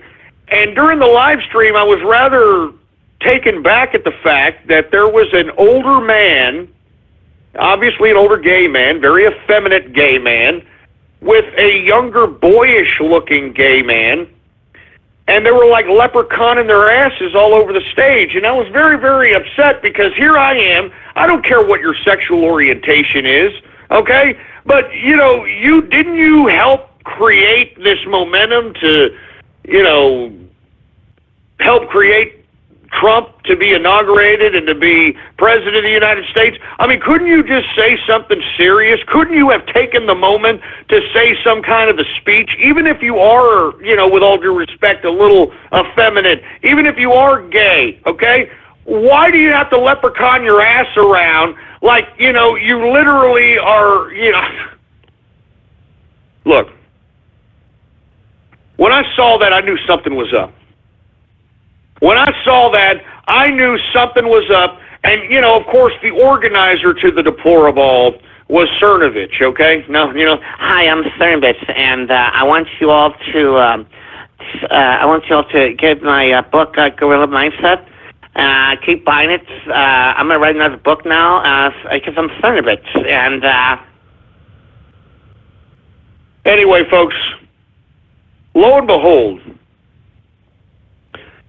these guys, and as by the way, the older man and that younger boyish, guy that was on stage leprechaun their asses during Deplorable that I happened to have stumbled upon, these were actually I guess they're the two people that run the Gateway Pundit, all right? And folks, the Gateway Pundit, these two guys, this older man, older effeminate man, and this young boyish-looking gentleman, both now have they have press credentials to get in the goddamn press room at the White House. They got press credentials to go in the goddamn press room at the White House. Now, with that being said, let me go ahead and retweet some tweets that I tweeted earlier this weekend. Here's the Gateway Pundit's, and by the way, his name is Lucian Wintrich. Lucian, as in Lucifer? Huh. Anyway, here's Lucian Wintrich, conveniently on the lap of the non-gay, supposedly, Mark Cernovich here. Here it is, right here. Look, I'm going to retweet it right now. There it is. Look, that guy right there was leprechauning his ass at Deplorable when I was looking at the live stream with that old man of his, which I thought was his older lover. I don't know what the hell that is. They were leprechauning their asses. I mean, I thought that I was going to hear a serious speech by these fruits. No, they didn't take the goddamn thing seriously. They were out there like, hey, leprechauning their asses. People on Twitter are asking, what the hell is leprechauning your ass? You know how a leprechaun, it skips and wiggles his freaking ass or something. Leprechauning his ass. Jesus Christ. Anyway, folks, here's Mark Cernovich, and he's got Lucian Wintrich on his lap. And obviously, this is the alt-right right here, folks. You see this? Please retweet this while you're saying, this is the alt-right right here.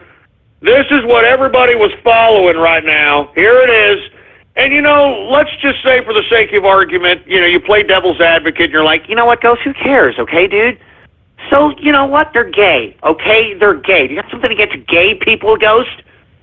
Well, no, I don't. The point I'm trying to make is when I first saw Lucian Wintrich with his old, his old partner, I don't know what the hell you call it, out there at the Deplorable on stage, they were fruiting up the place, leprechauning their asses. I was expecting them to say something positive, something inspiring, considering these people got press credentials and have supposedly helped the Trump campaign get elected.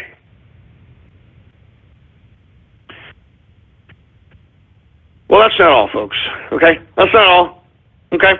Lucian Wintrich. Let's take a look at some of his old social media postings. And let me tell you, you learn a lot from people's social media postings, folks. That's the unfortunate part about the internet, is that a lot of people just don't remember that they post stuff. Or maybe they do, I don't know. But here's the Gateway Pundit's Lucian Wintrich mutilating animals while he's naked, okay? Here it is right here. Here it is right here, folks. Right there, okay? Now, there's one picture of him naked where he's mutilating a duck. There is another picture of him naked where he's got a butchered rabbit over his shoulder. Now, why exactly is this? I don't. Look. Why is the alt-right all of a sudden starting to emerge as the pedophile left all of a sudden? Now, I'm not implying anything against Lucian Wintrich, but is this spirit cooking? I mean, what is going on with this mutilation of animals, the killing of I mean, what the hell's going on there? I mean, what the hell is going on here? This person has White House credentials. This person, I don't want this person close to my president. I mean, what the hell is going on here, man? The alt-right is all of a sudden come out to be a whole bunch of perverts. And now that these perversions are starting to come up into the open, you've got all these alt-right folks trying to watch each other's backs, trying to sit here and defend each other. I mean, let's take a look, for instance, at the recent Milo Yiannopoulos situation, folks. I mean, the Milo Yiannopoulos situation, I mean, this guy literally, if you have not heard what he said, well, then you don't know what you're talking about, because this man was not only making light and actually promoting and condoning pedophilia, but he also made reference to the fact that he knows and he's been to Hollywood parties where boys were, quote, very, very young, taking lots of drugs and having unsafe sex, quote unquote, with very old men. He said it. He said that he's been in these goddamn Hollywood parties, and I want him to start naming names, for Christ's sake. I'm tired of it. I'm tired. I mean, you start naming names there. But of course he's not going to do it, is he? Of course he's not going to do it. And you want to know why he's not going to do it, folks? Because it wouldn't be in his best financial interest to do it now, would it? It wouldn't be in his best financial interest to do it now, would it? That's what I'm saying, man. I think people need to realize what the hell's really going on here. I mean, people really know what the hell's going on here, man. I mean, look, aside from Milo Yiannopoulos' little comments about pedophilia and about him liking being molested by priests and talking about how older men are actually a good thing, sexually abusing younger boys, because younger boys don't have the freedom to identify as gay males to their family, to their friends, so they can do so to an old male. I don't know what the hell he was trying to say, but that's what he was trying to allude to, all right? And even when he resigned from Breitbart, folks, okay, I'd like for everybody to not only rehear that particular resignation in which he sounds like a pompous-ass, unapologetic freak show, but folks, take a look at who asks one of the questions to Milo Yiannopoulos, and a very curveball, favorable question to him at that. None other than this Lucian Wintrich from the Gateway Pundit. Oh, look on the tape! Look on the tape! Now, how convenient these perverts are all colluding together to protect one another. And yet these were some of the same personalities that were calling for Pizzagate investigations, writing about Pizzagate, talking about it. I'm serious, folks. Why don't you take a listen one more again at the Milo Yiannopoulos resigning from Breitbart. Take a listen to Lucian Wintrich asking, Milo Yiannopoulos a very curveball question. If I recollect correctly, I think that they were alluding to the fact that this may be some kind of anti-gay agenda. which that is not the goddamn case. You people are perverts. And aside from being a pervert, folks, okay, let's just say for the sake of argument, you want to sit here and say, you know what, Ghost, come on, man, he's a free speech guy, okay? It's Milo Yiannopoulos. He's a free speech fucking crusader. All right, dude? Don't talk that way about my Milo. Hey, Susie Milo. Hey, Sus Milo. Or whatever the hell it's got. I don't know what the hell that was. I'm not a Milo follower. Anyway, listen.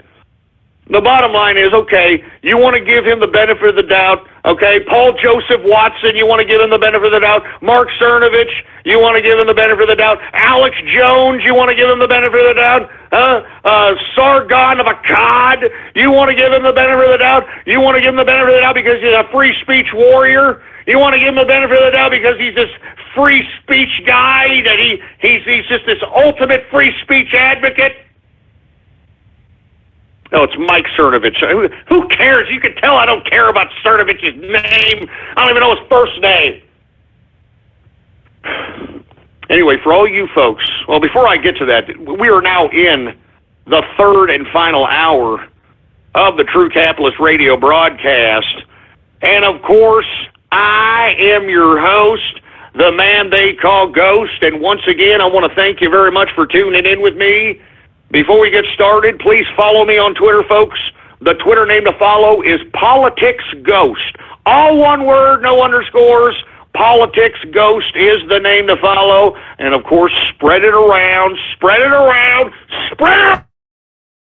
Wildfire. The radio is in effect and in the house, and we are live every Monday through Friday, 4 p.m. Central Standard Time, right here on the official website of the True Capitalist Radio broadcast, and it is blogtalkradio.com/ghost. That's blogtalkradio.com/ghost, okay? Now, I go on with Milo. Find all that are out here trying to defend this guy's perversion. All right, I'm talking about Rich, I'm talking about Sargon of Akkad, I'm talking about Paul Joseph Watson, I'm talking about Alex Jones, I'm talking about all these idiots, okay? Okay, you want to give him the benefit of the doubt? You want to say that he misspoke? You want to say that, oh, no, he's great. You're not understanding. He's a free speech advocate. He's the free speecher leader of the world, or whatever the hell you're saying. Oh yeah? You think he's Mr. Free Speech? You want to put money on that deal, boy? Well, folks, here is an article here I'm about to retweet from 2012 titled, "The Internet is Turning Us All into Sociopaths." None other than Milo Yiannopoulos himself. And since we're on the radio, let me go ahead and read you some excerpts of this particular article from the Mr. Free Speech anti-social justice warrior, Mr. Fuck Your Feelings, Milo Yiannopoulos, okay? These are just some excerpts of the article that I just retweeted right here, okay? Here's one quote. "It's as if we've all forgotten that there's a real person on the other end, reading, being hurt by our vitriol. Oh, look, he's getting his feelings hurt. Oh, here's another one. It's clear that existing hate speech laws are inadequate for the social media era. Oh, now he's advocating regulation of the internet all of a sudden. What happened? What happened? Here's another beauty. I have in the past argued for verified identities on social networks, so those responsible for abuse and public figures and the vulnerable might be held accountable for their actions." And you believe this? This is Milo Yiannopoulos 2012, baby, right here. Here's another one. Here's another one. Oh, they keep coming, baby. They keep coming. Here's another one. So perhaps what we need, so perhaps what's needed now is a bolder form of censure after all, because the internet is not a universal human right. Oh man, look at Mr. Here, huh? Mr. Free Speech feelings him right here. This is the hypocrite that everybody was backing up. This is the asshole that everybody was backing up in Berkeley when I was sitting here calling his ass out. I was the only one calling this fruit bowl out. Calling this fruit, and everybody was out here. No, go. He was advocating free speech, Ghost. He was advocating free speech. You're not understanding. You don't get it. Yeah, advocating free speech, huh? How come he was advocating free speech and inspired a goddamn riot in the belly of the beast of liberalism when he was advocating this crap in 2012? Here's one more before I move on, okay? He says, I'm not joking, these are real quotes, you can read the article, okay? We ban drunks from driving because they're a danger to others. Isn't it time we did the same to trolls? Yeah, I'm telling you, what a fraud! I told you! Once again, we ban drunks from driving because they're a danger to others. Isn't it time we did the same to trolls? This is Milo Yiannopoulos 2012, folks. All right? Now, for all you people, and I know who you are, okay, I remember you were all out here trying to point the finger at me, that I'm the bad guy, that I don't know what I'm talking about, that this is Mr. Free Speech over here, even though, with all due respect, that whole free speech argument is a bunch of crap. All right?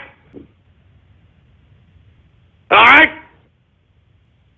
Even though that whole free speech is just a bunch of crap. That's why I'm saying, folks, in my personal opinion, I think that everybody who has followed Milo Yiannopoulos has been completely bamboozled, okay? You have no leg to stand on anymore, okay? All right? You have no leg to stand on anymore.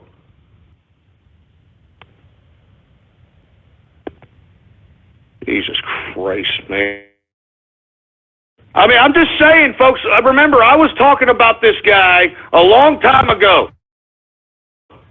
A long time ago. Jesus Christ, man. Anyway, look, I don't mean to get off topic here, all right? But all I'm simply stating is everybody was out here against me when I was suggesting that Milo Yiannopoulos had another motive. Remember, I was saying, right after the goddamn stupid riot that this idiot induced out there in Berkeley, I said that, hey, guy's motive is, but whatever. He's not doing the Trump train. He's not of the president. I don't know what his motive is.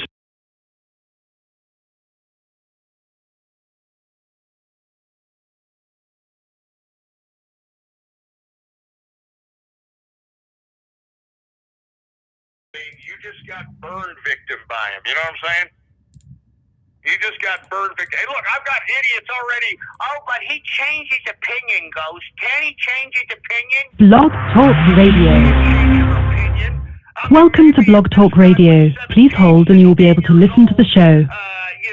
After getting, I don't know, revenge porn or something, maybe I'll understand.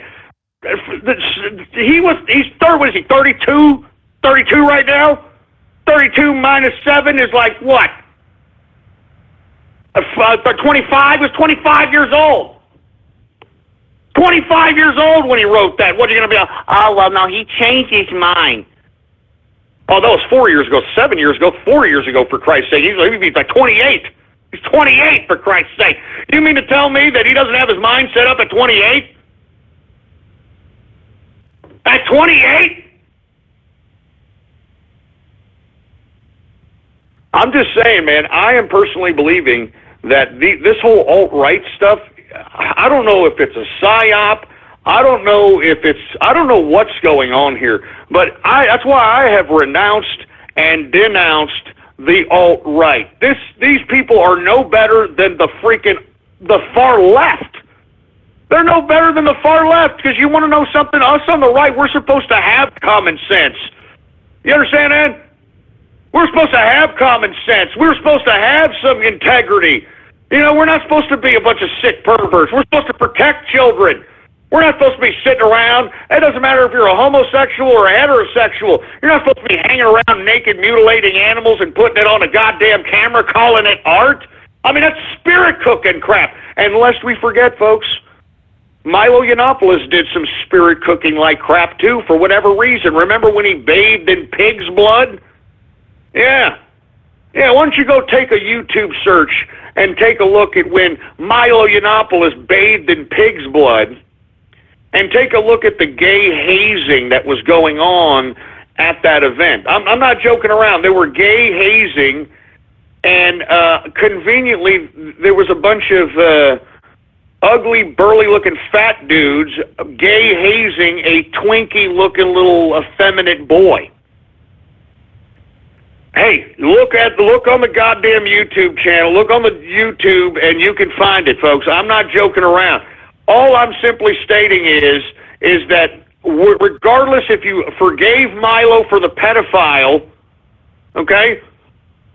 Regardless if you forgave him for the pedophile comments, here he is basically stating to all of you that he wanted freaking censorship on the internet. He wanted governments and private companies to basically out trolls. As a matter of fact, this isn't the only article. I've got another article in which he actually tries to develop a system in which he tries to out trolls and dox them. He actually tried to do this at one point in time. So this guy's an idiot. All right, I'm serious. This guy's a moron, and he should be ashamed of himself. As a matter of fact, here is the pig's blood exhibit here. Thanks for all the folks that tweeted at me here. There's Milo bathing in pig's blood. And this is the alt-right. Mind you, keep that in mind. This is the alt-right. I'm telling you. And then you add on top of that Richard Spencer's fruity ass, Mr. White Nationalist. Mr. White Nationalist over here, Richard Spencer. I mean, listen. I don't mind that people are going to be homosexual. I really don't care. What what pisses me off, let's put it this way, is when I have to know that about you as the first thing about your person. You know, and that's what I don't understand about the LGBT community. They want to be, and they want to shove this idea of where they like to be penetrated in their face. In your face. They like to just show it off. And I think that's inappropriate even for heterosexuals. I mean, don't you see some skankosaurus at the damn grocery store? This broad is in heels. She's got her ass cheeks hanging out of some freaking short skirt. She's got some freaking, breastises popping out of her blouse. And she's just grocery shopping. Do you think that's appropriate? No, it's not appropriate. It's not appropriate. So that's why I'm saying, folks, people need to realize what the hell is going on out here. And I just don't feel that people, I mean, look, if you want to be a freak show you like, gay bondage, or I don't care. I do not care. I really do not care. But what upsets me is that those of us on the right were supposed to be the adults. You know, I mean, that's why I got upset right when I saw Lucian, whatever the hell, Wintrich, and his older male companion, they're leprechauning their asses at Deplorable. I thought there was something wrong with that. And the reason I think there was something wrong with that, because, I mean, that's a serious situation. I mean, shouldn't you have some kind of a speech? I mean, you two fruits you got press credentials, man. They have press credentials at the White House. I mean, can you believe this sick, animal mutilating fruit bowl over here has goddamn press credentials at the White House? I mean, look, folks, I mean, the more and more you start researching this alt-right, I mean, it's like a hidden gay agenda. And look, why does it have to be hidden, man? Why don't you just say, yeah, well, I'm gay, but it doesn't matter. I'm political. I'm for Trump or whatever that. I mean, why does it always have to be some sick, twisted perversion to this stuff? I mean, why does this gay thing have to be the point of emphasis of the first thing that you have to know about somebody? Oh, my God. Anyway, look, I'm sorry, folks, for going off keister here. But once again, the alt-right is trying to protect its perverts when at one time they were all calling for Pizzagate investigations. Now you understand why Milo Yiannopoulos canceled his little Pizzagate talk at one of those universities. You all remember that? Oh, yeah, he was supposed to talk exclusively about Pizzagate, and then supposedly when he got to the university, he got to the podium and said, oh, I was supposed to talk about Pizzagate, but, you know, I got a lot of calls from people from Washington Numbers. A lot of Washington Numbers called me, so I'm not going to talk about Pizzagate today. What a bunch of crap. You understand? What a bunch of crap. And the reason they're not talking about Pizzagate is because they don't want to talk about Pizzagate, if you want my opinion.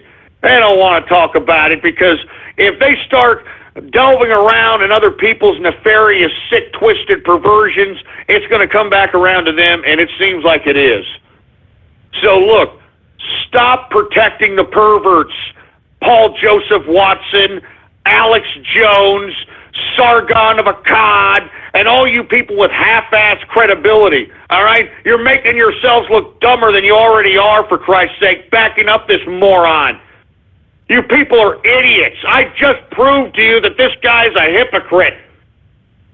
How in the hell can you do a 180 from in 2012, you're calling for regulation of the internet and social media by governments and freaking companies, and to in 2016, you're the dangerous faggot that's out here causing a ruckus, triggering people. His favorite quote was, fuck your feelings. Excuse my French, folks, but that's what he used to say.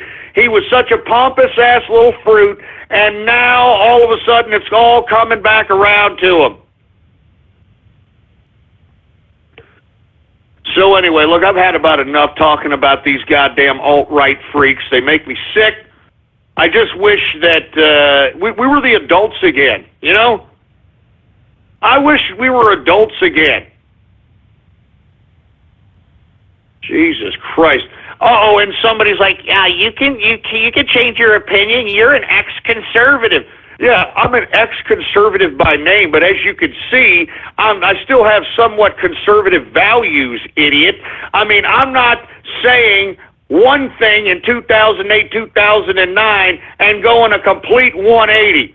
That would mean, what Milo did, and you wanted to compare it to me? That would mean I would have went from conservative to liberal, you idiot. A complete 180. I have not turned one iota into liberal whatsoever. All right? Not one iota into liberal. I hate liberalism, for Christ's sake. So all you people are like, nah, you can change your mind. You can change your opinion. Okay, so what? How much longer are you guys going to hold water for Milo? You're going to defend his pedophilia comments. Now you're going to say that you can change his mind even though he has made millions already off of being a supposed free speech, some kind of freedom fighter or some kind of crap like that. How much more are you idiots going to carry water for Milo? Huh? How much longer are you idiots going to carry water for this moron? I mean, do you see what Cult of Personality is doing? Here, look, I'm going to retweet these people. Look at this. Look at it. You can't change your opinion, says the ex-conservative. Hey, asshole, I'm not out here preaching liberal ideas. I'm not out here sitting here doing 180s on different ideas. I mean, you have to understand, this guy went from wanting to regulate the goddamn internet and wanting to regulate speech on the internet and wanting to out trolls who actually go out and harass others on the internet, and here you are saying that he can change his mind? Oh, Jesus Christ, man. I mean, you can't be one or the other, for Christ's sake, man. I mean, you can't switch issues, man. I mean, I'm telling you, you can't be pro-free speech. Let me tell you something. I've always been internet free speech, man. As a matter of fact, y'all remember when the Capitalist Army conducted the anti-SOPA campaign? I mean, that was a big contributing factor on why SOPA at the time wasn't even passed. I mean, do you understand that, man? I mean, I've always been consistent with my internet freedom and my internet speech. I mean, look at you people. You people call me up all the time. I've always been free with my speech. I've never said, hey, no, nobody, you can't say that. And the only thing that I do say, all right, the only thing that I do say is, you know, let's not make a joke out of pedophilia, because if that's the case, then you might as well go ahead and be pro-Milo at this point in time, because I guess that's what Milo and the alt-right likes to do. I guess that's what people that are a part of the left like to do, is just make jokes about pedophilia. I don't! So, as far as I'm concerned, man, I mean, okay, you're going to forgive him on the pedophilia thing, you guys, okay? I mean, look, I will never forgive that idiot on the pedophilia thing. I think that guy's an asshole. I think that anybody who forgives him on that, you're probably questionable as a pedophile yourself, as far as I'm concerned, all right? But then on top of that, this guy's a complete and utter hypocrite, all right? So how much longer are you people going to hold water for this guy? How long are you going to hold water? Huh? How long are you going to hold water for this guy, for Christ's sake? Jesus Christ. Anyway, I'm going to move on to another subject because we're running out of time here. Anyway, I want to talk a little bit about this black transgendered who, by the name of China Gibson, who was chased and beaten and then shot 12 times, I believe, 10 times, 12 times, by black thugs. And the reason I want to bring this up is because there's a bit of irony here, to say the least. And the reason I say this is because the transgendered community is a little split as it pertains to what side of the political spectrum that they're going to be on. You've got a lot of trannies, with all due respect to the transgendered community, that are leftist, that are pro-Black Lives Matter, that are pro-immigration, that are all the leftist talking points. I mean, they celebrate them, they talk about them, they are just pure leftists, all right? But I posed this question to the transgendered community once again. Here you have, in 2017, in which we are supposed to be open, in which we are supposed to accept and be very, very, especially in New Orleans, of all places, man. New Orleans! I mean, it's supposed to be accepting, especially to transgendered folk. And even if you're not accepting, why don't you just say F you and move on? I had tweeted out the footage. Let me go ahead and retweet that footage of this woman by the name of China Gibson, who is a transgendered, from what I understand, a very well transgendered performer, traveled the country, sort of thing, I guess performed at drag shows or something of that capacity. Anyway, here's Black Thugs. Here it is. I'm retweeting it. Black Thugs posting a vid of them beating and then shooting black transgendered woman China Gibson. And what I don't understand is, how come we haven't heard this on the television? How come we haven't heard this in mainstream media? How come we haven't heard about this in the so-called LGBTQ circles? I mean, this was a horrific, disgusting shooting. I don't care if you think, this person is a filthy human being. I don't care if you think that this person, you know, is the scum of the earth. I mean, the way this person was run down, and then by the time, you know, this person succumbed to the fact, like, hey, what do you want? I'm unarmed, not going to do anything. I mean, this thug was popping this woman in the face. I mean, vicious punches, severely beaten, and right before the camera cuts off, according to reports, he has a gun in his hand. I don't know if you see it there in the clip. He has a gun in his hand, unloads 10 shots for whatever reason, and it's, I mean, I don't understand. I don't know what. I mean, you want to know why the left isn't talking about this? You want to know why the mainstream media isn't talking about this? Because they don't know which side to choose on this one. They don't know which minority to choose, whether it's the transgendered or the black. Because you see, had this been a white person who gunned down China Gibson, it'd be a completely different story. A completely different story. And in my personal view, I think that the transgender community needs to maybe take a step back from talking about bathrooms, all right, and talking about ridiculousness of where to, you know, pass laws to take a piss or a crap, and maybe needs to start focusing on the fact that there are still people that are willing to kill just because someone else is a transgender. I mean, this is somebody obviously did not want any trouble. I probably would have taken the hits that this idiot thug was giving on this transgendered woman.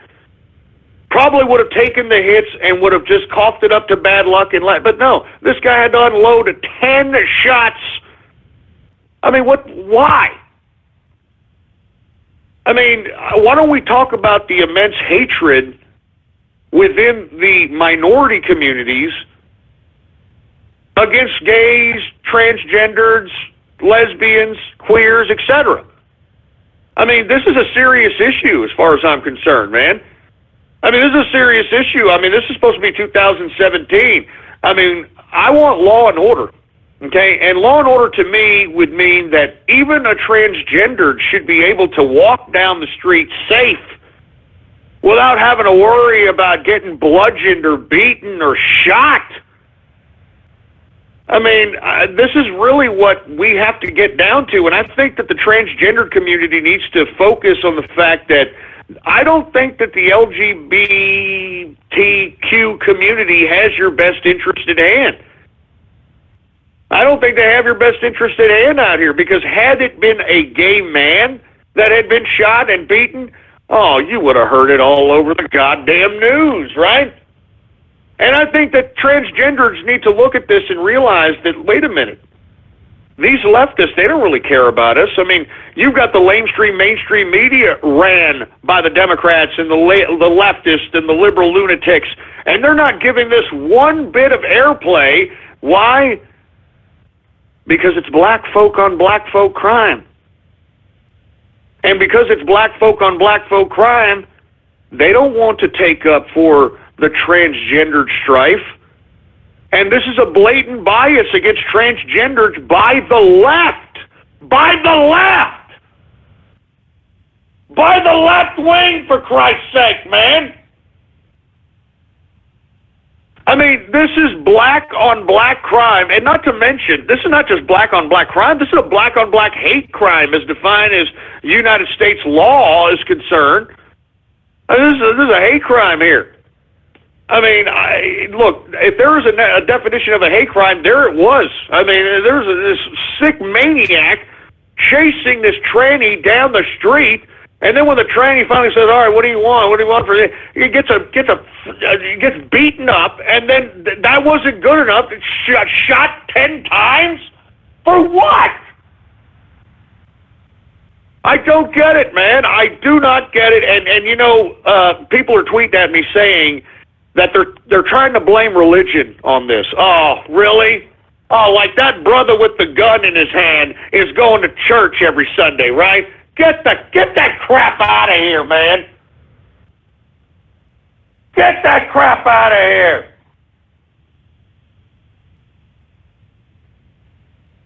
Get that crap. I mean, you've got to be kidding me if you're going to blame religion for this crap. How come they want to blame religion for this, but they don't want to blame religion when it comes to Islamic terror? Explain that anomaly to me. Somebody please explain that one to me. Good God. Anyway, folks, look, I just want to say China Gibson, regardless of what kind of person that was, whether this person was an imperfect person, whether this person had bad habits, whatever, it does not justify running somebody down and literally beating them up into oblivion and then shooting them 10 times. I mean, good God. I mean, I don't even mean to be bringing this up, but not even during the prime of gay bashings did you hear about this kind of crap. Jesus Christ, what kind of sick world are we living in, for Christ's sake? Anyway, folks, let me move on. And I do want to say there needs to be justice for China Gibson for here. Because, look, no one is... This crime isn't even on the freaking tube, man. It's not even on the air. And, you know, the less airtime it gets, the people that they haven't been caught, the guy who killed this person has not been caught. And the more and more they neglect this damn story, the less and less likely he's going to be caught, for Christ's sake. Jesus Christ, man. Anyway, let me move on, folks, all right? Once again, black transgendered is chased, beaten, and shot by black thugs in New Orleans, and we don't hear a damn peep about it on the news. Unbelievable. Unbelievable. And you want to know why? It's because the left doesn't know which side to choose. Let's move on, folks, okay, because we're running out of time here. Speaking of, we were talking about Milo and pedophilia and all that other crap. Guess what Pope Francis did here, huh? Mr. Liberal Pope himself, Mr. Man, I hate this Pope, man. And any Catholic that's still a practicing Catholic that's still falling in line with this crap, I mean, what kind of morals do you have, man? I mean, I remember when at least Catholics, they had a principle, for Christ's sake. I mean, this is just ridiculous with this Pope Francis. Anyway, listen. He decided to cut the penalties for pedophile priests and for the Catholic Church. Huh? He announces that he's going to cut penalties for pedophile priests. And, folks, tomorrow is Fat Tuesday.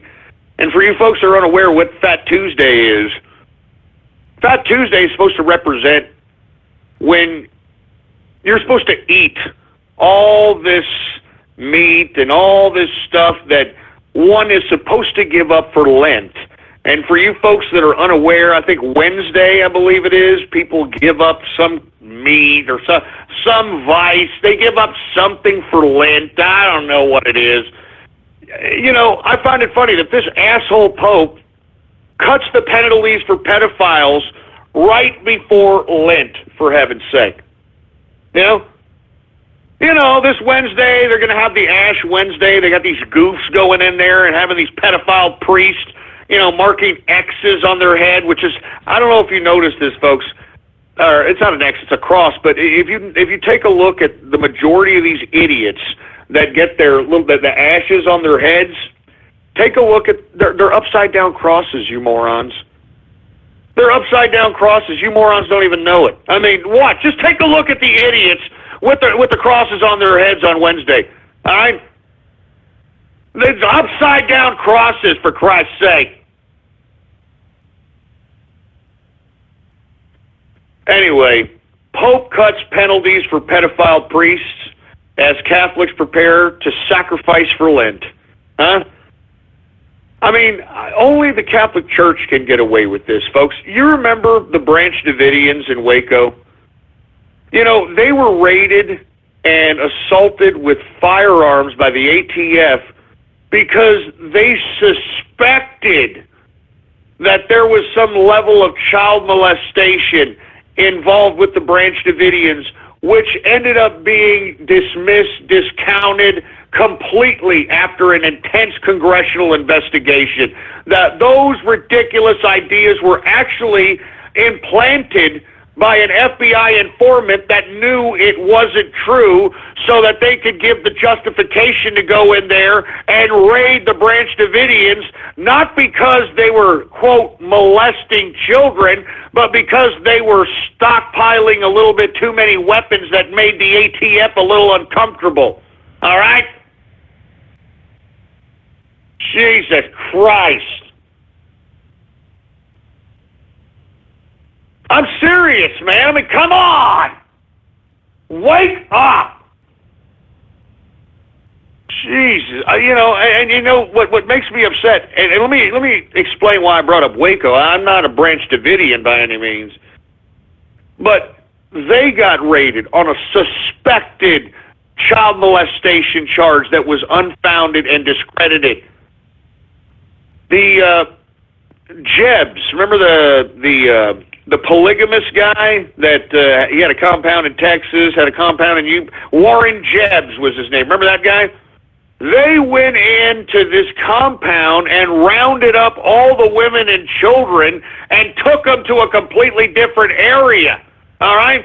And then arrested Jebs because of supposed impropriety with minors as well. So what I'm saying is, how come we see a consistency with these religious institutions on alleged, and in some cases, in Jeb's case, founded cases of child molestation? How come we're not bum rushing the Vatican?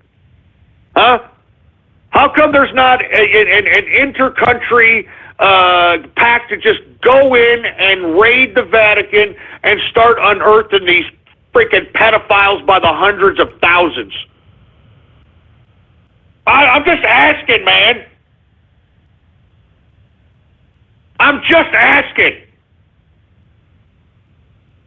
I mean, listen. I'm just saying, folks, that we need to have these conversations, okay?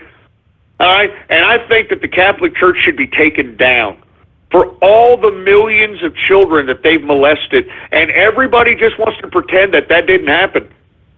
Everybody wants to pretend that didn't happen. And even this Pope, look at that, cutting penalties for pedophile priests. Huh? Because, we've done so much. All right, we've done so much. Come on, don't worry about it. Who's looking? All right, we've done it so much. Who's looking? Jesus Christ, man. Anyway, look, I'm done with talking about the damn Pope. Once again, cutting penalties for pedophile priests as Catholics prepare to sacrifice for Lent. And look, before I get on to, I don't know, whatever I'm going to do after this, I want to just have a small conversation with you folks about the lamestream media being an enemy of the people. Now, folks, I want to give thanks to my President of the United States of America, Donald Trump, for calling out the lamestream media for the fake news that it is. It's fake, it's phony, it's lies, it's slander, and I'm glad that the President is calling out the lamestream mainstream media as an enemy of the people, because that's exactly what it is. That's exactly what it is, folks, and I hope that many folks that are listening to the President take it to heart, because they are not telling you the truth. And the reason I say this, folks, is because much like Stephen Bannon alluded to at CPAC, and if you didn't see those comments, you need to go on YouTube and check them out for yourself. He said that this globalist, corporatist media is going to continue slandering and lying and continue with the hit pieces on Donald Trump. That's why those of us that are within the Trump train that really want to see America be great again, that want to help this Trump cause, by God, we need you to disseminate the information. We need you to spread out the information whenever it's tweeted at you. All right, we need you to retweet tweets. I mean, you don't understand how important it is to retweet tweets, man. I mean, we need to spread this information, man. Retweeting a tweet. You don't understand. That could be the difference between going viral and not. We need to have as many people exposed to the information as possible. So whenever I retweet something, folks, please retweet it. All right, please. I'm telling you, we need to spread the information. If you've got information, if you've got an article, tweet it at me. We need to spread and disseminate the information. We are the new media, folks. You, me, we're the new media, and we can never, ever allow this ridiculous lamestream media to ever have the monopoly over information and news again. Again. And speaking of which, folks, Donald Trump is not going to attend the White House Correspondents' Dinner. He's not going to attend it, and you know what? I don't blame him. I don't blame him. But let me tell you something, Mr. Trump, next year, and look, we got a long way to go in 2017. In 2018, sir, the capitalist army, the true capitalist radio broadcast, we'd love to attend the White House Correspondents' Dinner. All right, the new media, the people that helped you get elected, sir, we would be honored to go out there to the White House Correspondents' Dinner. Screw this lamestream mainstream media. They're dying. You understand? And now that the president has put the fake news narrative back in their court, they don't know what to do with it. Now that the president has basically rearranged the whole fake news narrative to make them look like a bunch of idiots, they don't know what to do. All they can do is continue with the hit pieces. All they can do is continue with the lies, and you don't believe it, folks. This president is strong. This president has done what he said he was going to do in the campaign, which, folks, is unbelievably rare. I can't even think of somebody who's ever done that at all in my lifetime. I mean, when you have a president elected, when your president is elected, you're lucky if you even get a quarter of that crap done on the agenda throughout an 8-year tenure. So that's why I'm saying, folks, we have to help Trump. We have to help Trump. Because this lamestream mainstream media is an enemy of the people. CNN, MSNBC, NBC, ABC, all of them, all the New York Times, all of them. Any of these lamestream media that are a part of the corporatist globalist media are our enemies. They do not have our best interest at hand. All they want to do is shape the narrative, shape the perspective of the American person, and we can't let them do that. We've got to do it. We've got to help shape the consciousness of the people, of Joe Sixpack out there in America. We've got to help shape the perspective of Joe Sixpack, and I want your help. I need your help. Everybody within the sound of my voice, I need your help. Disseminate the damn information. Disseminate the damn information, for Christ's sake. We need you, man. You understand that? We need you to disseminate this information. Jesus Christ. Anyway, that's it, folks. All right, that's all I've got to say at this point in time. Give me my drink. Give me my drink.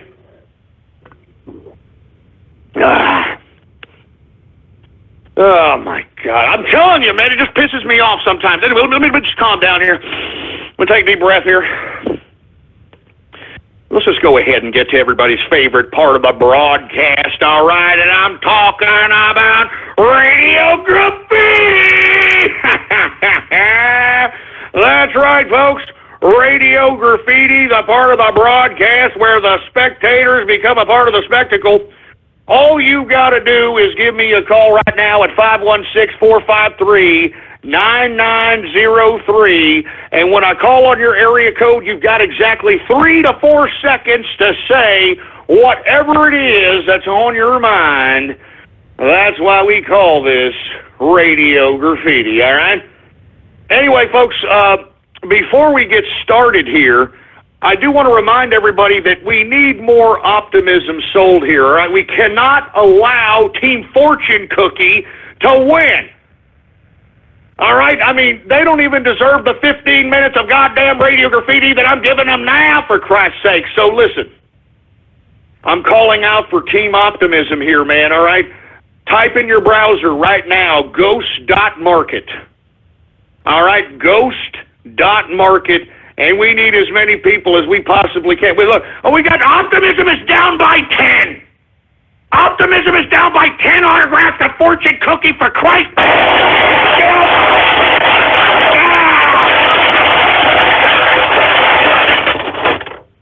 We can't let the trolls win. God damn it, we can't let them win.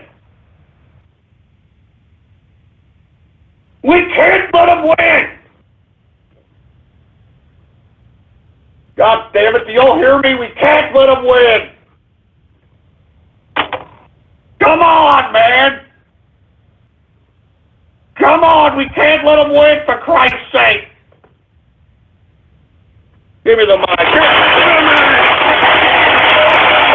Freaking mic, for Christ's sake. We can't let Fortune Cookie win. We can't let the trolls win, for Christ's sake.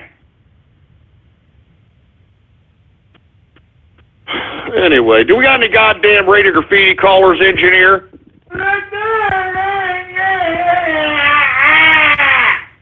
All right, well, without any further ado, let's go ahead and get to radio graffiti right now.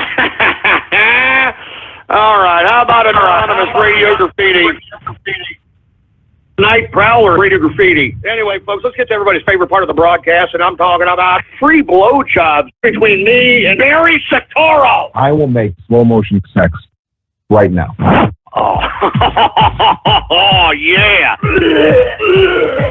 Oh, God. I'm freaking gagging here, man. Let me finish. Shit's getting way too complicated for me. What are you talking about? I don't get it. What do you mean? You know exactly what I mean. Yeah, shut up.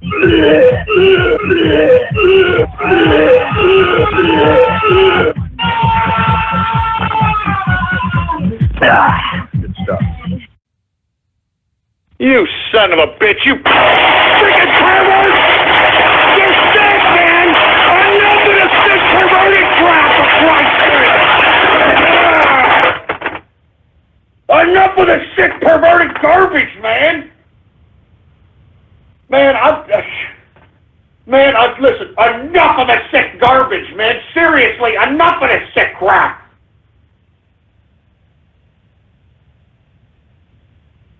Jesus Christ, man, give me the I mean, what the hell is up with you people and these sick, twisted, goddamn...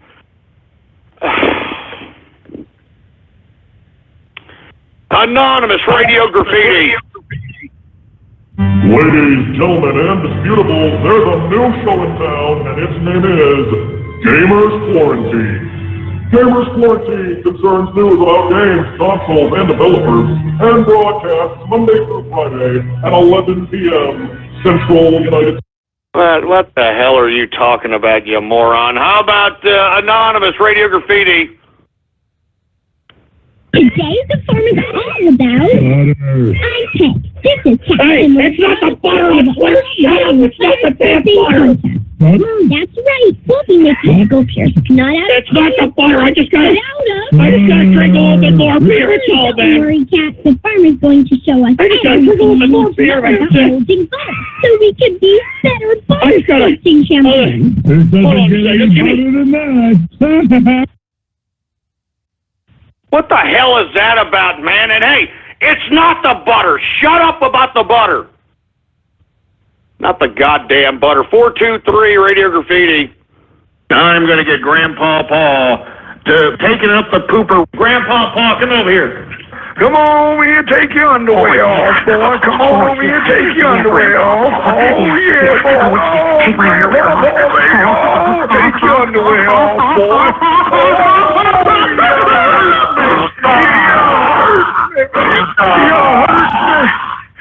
You hurt me. All right, you sick man. What What's up with all the perv crap? What's up with all this perv crap? 929 Radio Graffiti. Helen Keller, deaf mute, for heaven's sake. How about Anonymous Radio Graffiti? I am the Teutonic Plague, and I support Team Fortune Cookie. Who asked you? Who the hell asked you, for Christ's sake? Jesus Christ, where does that guy come from, for Christ's sake? Don't get rid of that guy! Anonymous Radio Graffiti. Yes, I always wanted to taste the human's heart. Game over, man. It's game over. Aliens ate Paxson's heart. I tried to taste the human's ham bone as well. Oh, Christ, no! Get away!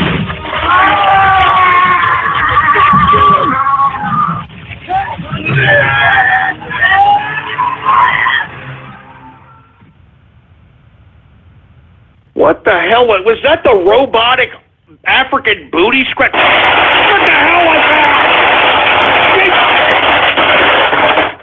What the hell was that? What was that? What the...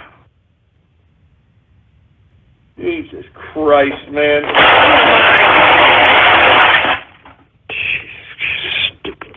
Stupid idiots, man. Anonymous Radio Graffiti.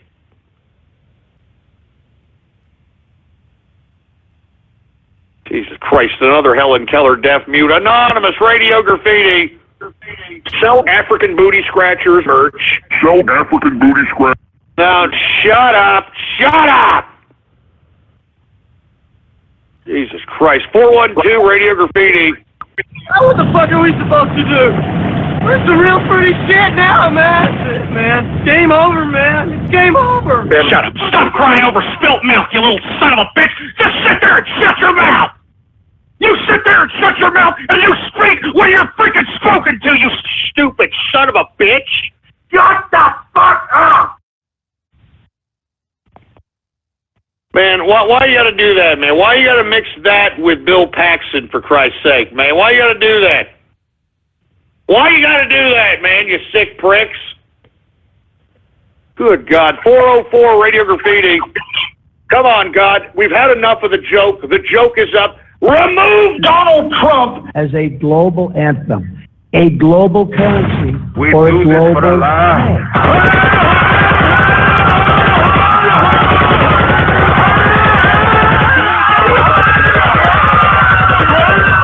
No, don't you dare! Don't you even get around about that! You son of a bitch! Don't you dare! No!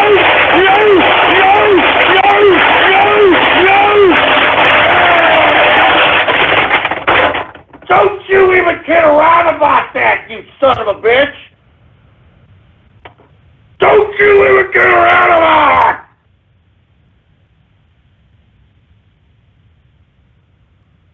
Don't you dare! God damn it, you stupid freaking trolls! You're pissing me off! You're pissing me off! You're pissing me off! Give me the mic! Look, you scumbags! Don't you dare go there! Don't you even dare go there! Yeah, you're lucky you're on a goddamn stupid internet, boy. You said that in real life, I would have sent you to the hospital, boy. Son of a bitch. 443 Radio Graffiti. Yeah, Jesus Christ. More Helen Keller deaf mutes, for heaven's sake. Anonymous Radio Graffiti. The man they call Ghost takes number one, up is number two. All right, Ghost, are you ready? Yeah. Okay. Kermit the Gay Frog, striking harvest. Oh, yeah.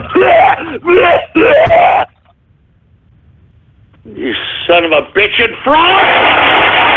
You freaking perverted frog! You're sick, man! Who is that asshole? Who is that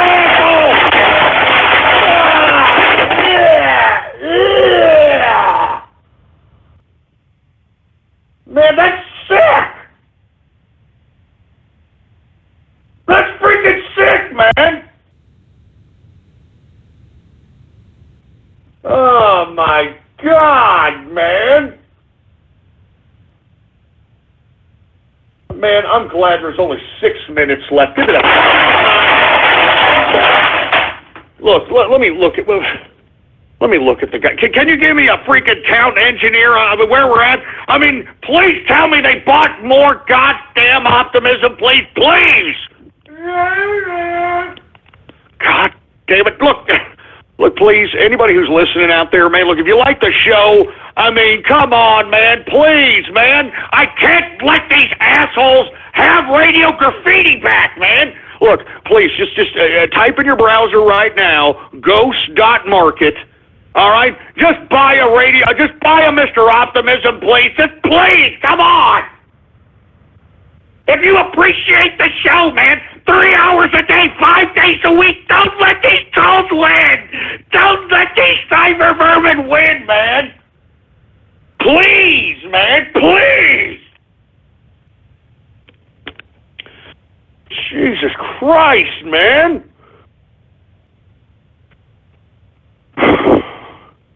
I don't like this. I don't like the way this is going at all. I tell you, I don't like it at all. Area code 609, Radio Graffiti. Dormy Suite, Radio Graffiti. It's Valentine's Day. I'm getting the hell out of here because I wanted to spend some time with my wife.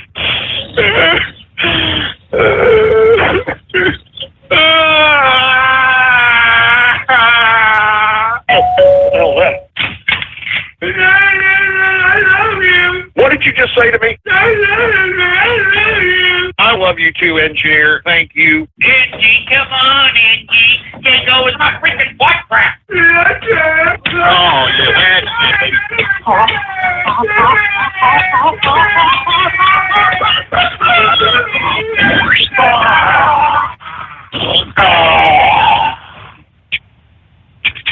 God damn it, you sick! Leave the engineer alone!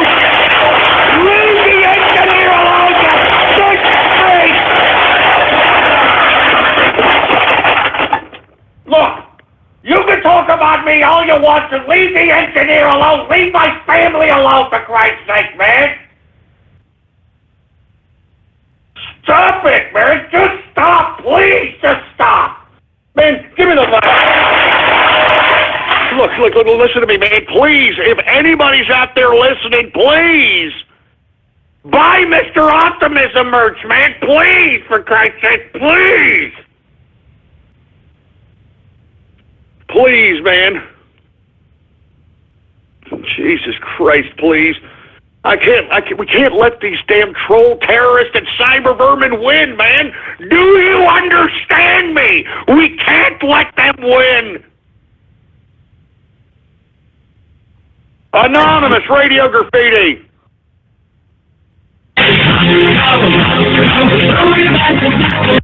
Jesus Christ. Get a better freaking microphone, jerk dick. 647 Radio Graffiti. Vote. That's right, vote. Leave the engineer alone. Please get to this vote. Vote. Please get to this vote. Vote. Please get to this vote. Vote. Please get to this vote. Vote. Please get to this vote. Vote. Please get to this vote. Vote. Please get to this vote. Vote. Please get to this vote. Vote.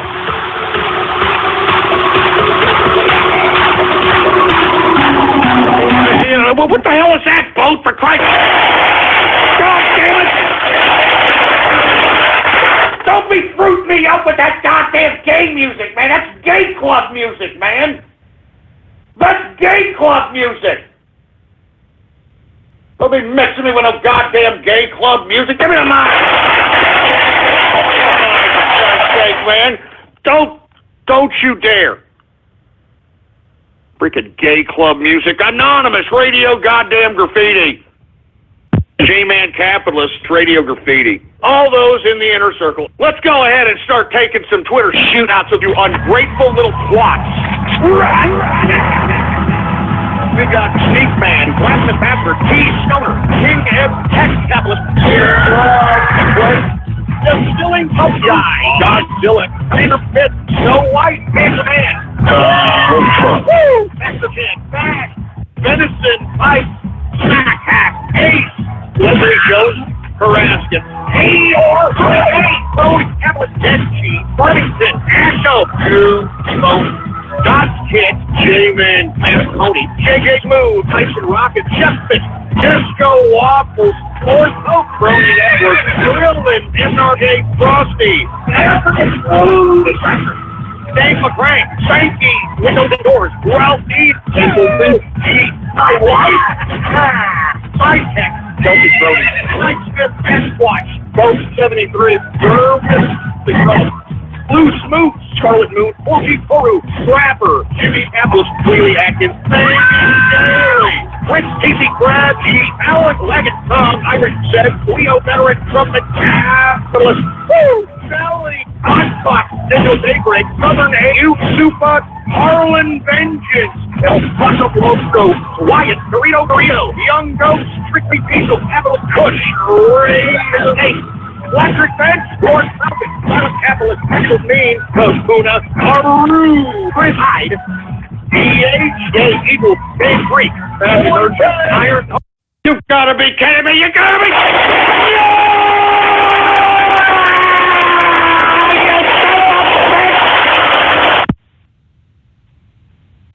Thank you for using Blog Talk Radio. Goodbye. Well, that Twitter sure does, though.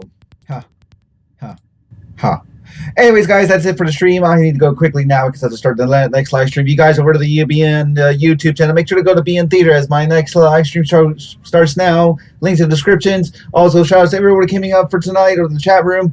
Please make sure to go tune in tomorrow for Taco Tuesday as I do the TCR broadcast every day, Monday through Friday, 4 p.m. Central, 5 p.m. Eastern, 2 p.m. Pacific. And, of course, follow me on Twitter at the Burning Recorder or Politics Goes. It's an easy way to give me a follow so you know, get the update and all. Anyways, I'm going to start the next live stream right now, and I'll see you guys tomorrow for Taco Tuesday or on our next TCR broadcast.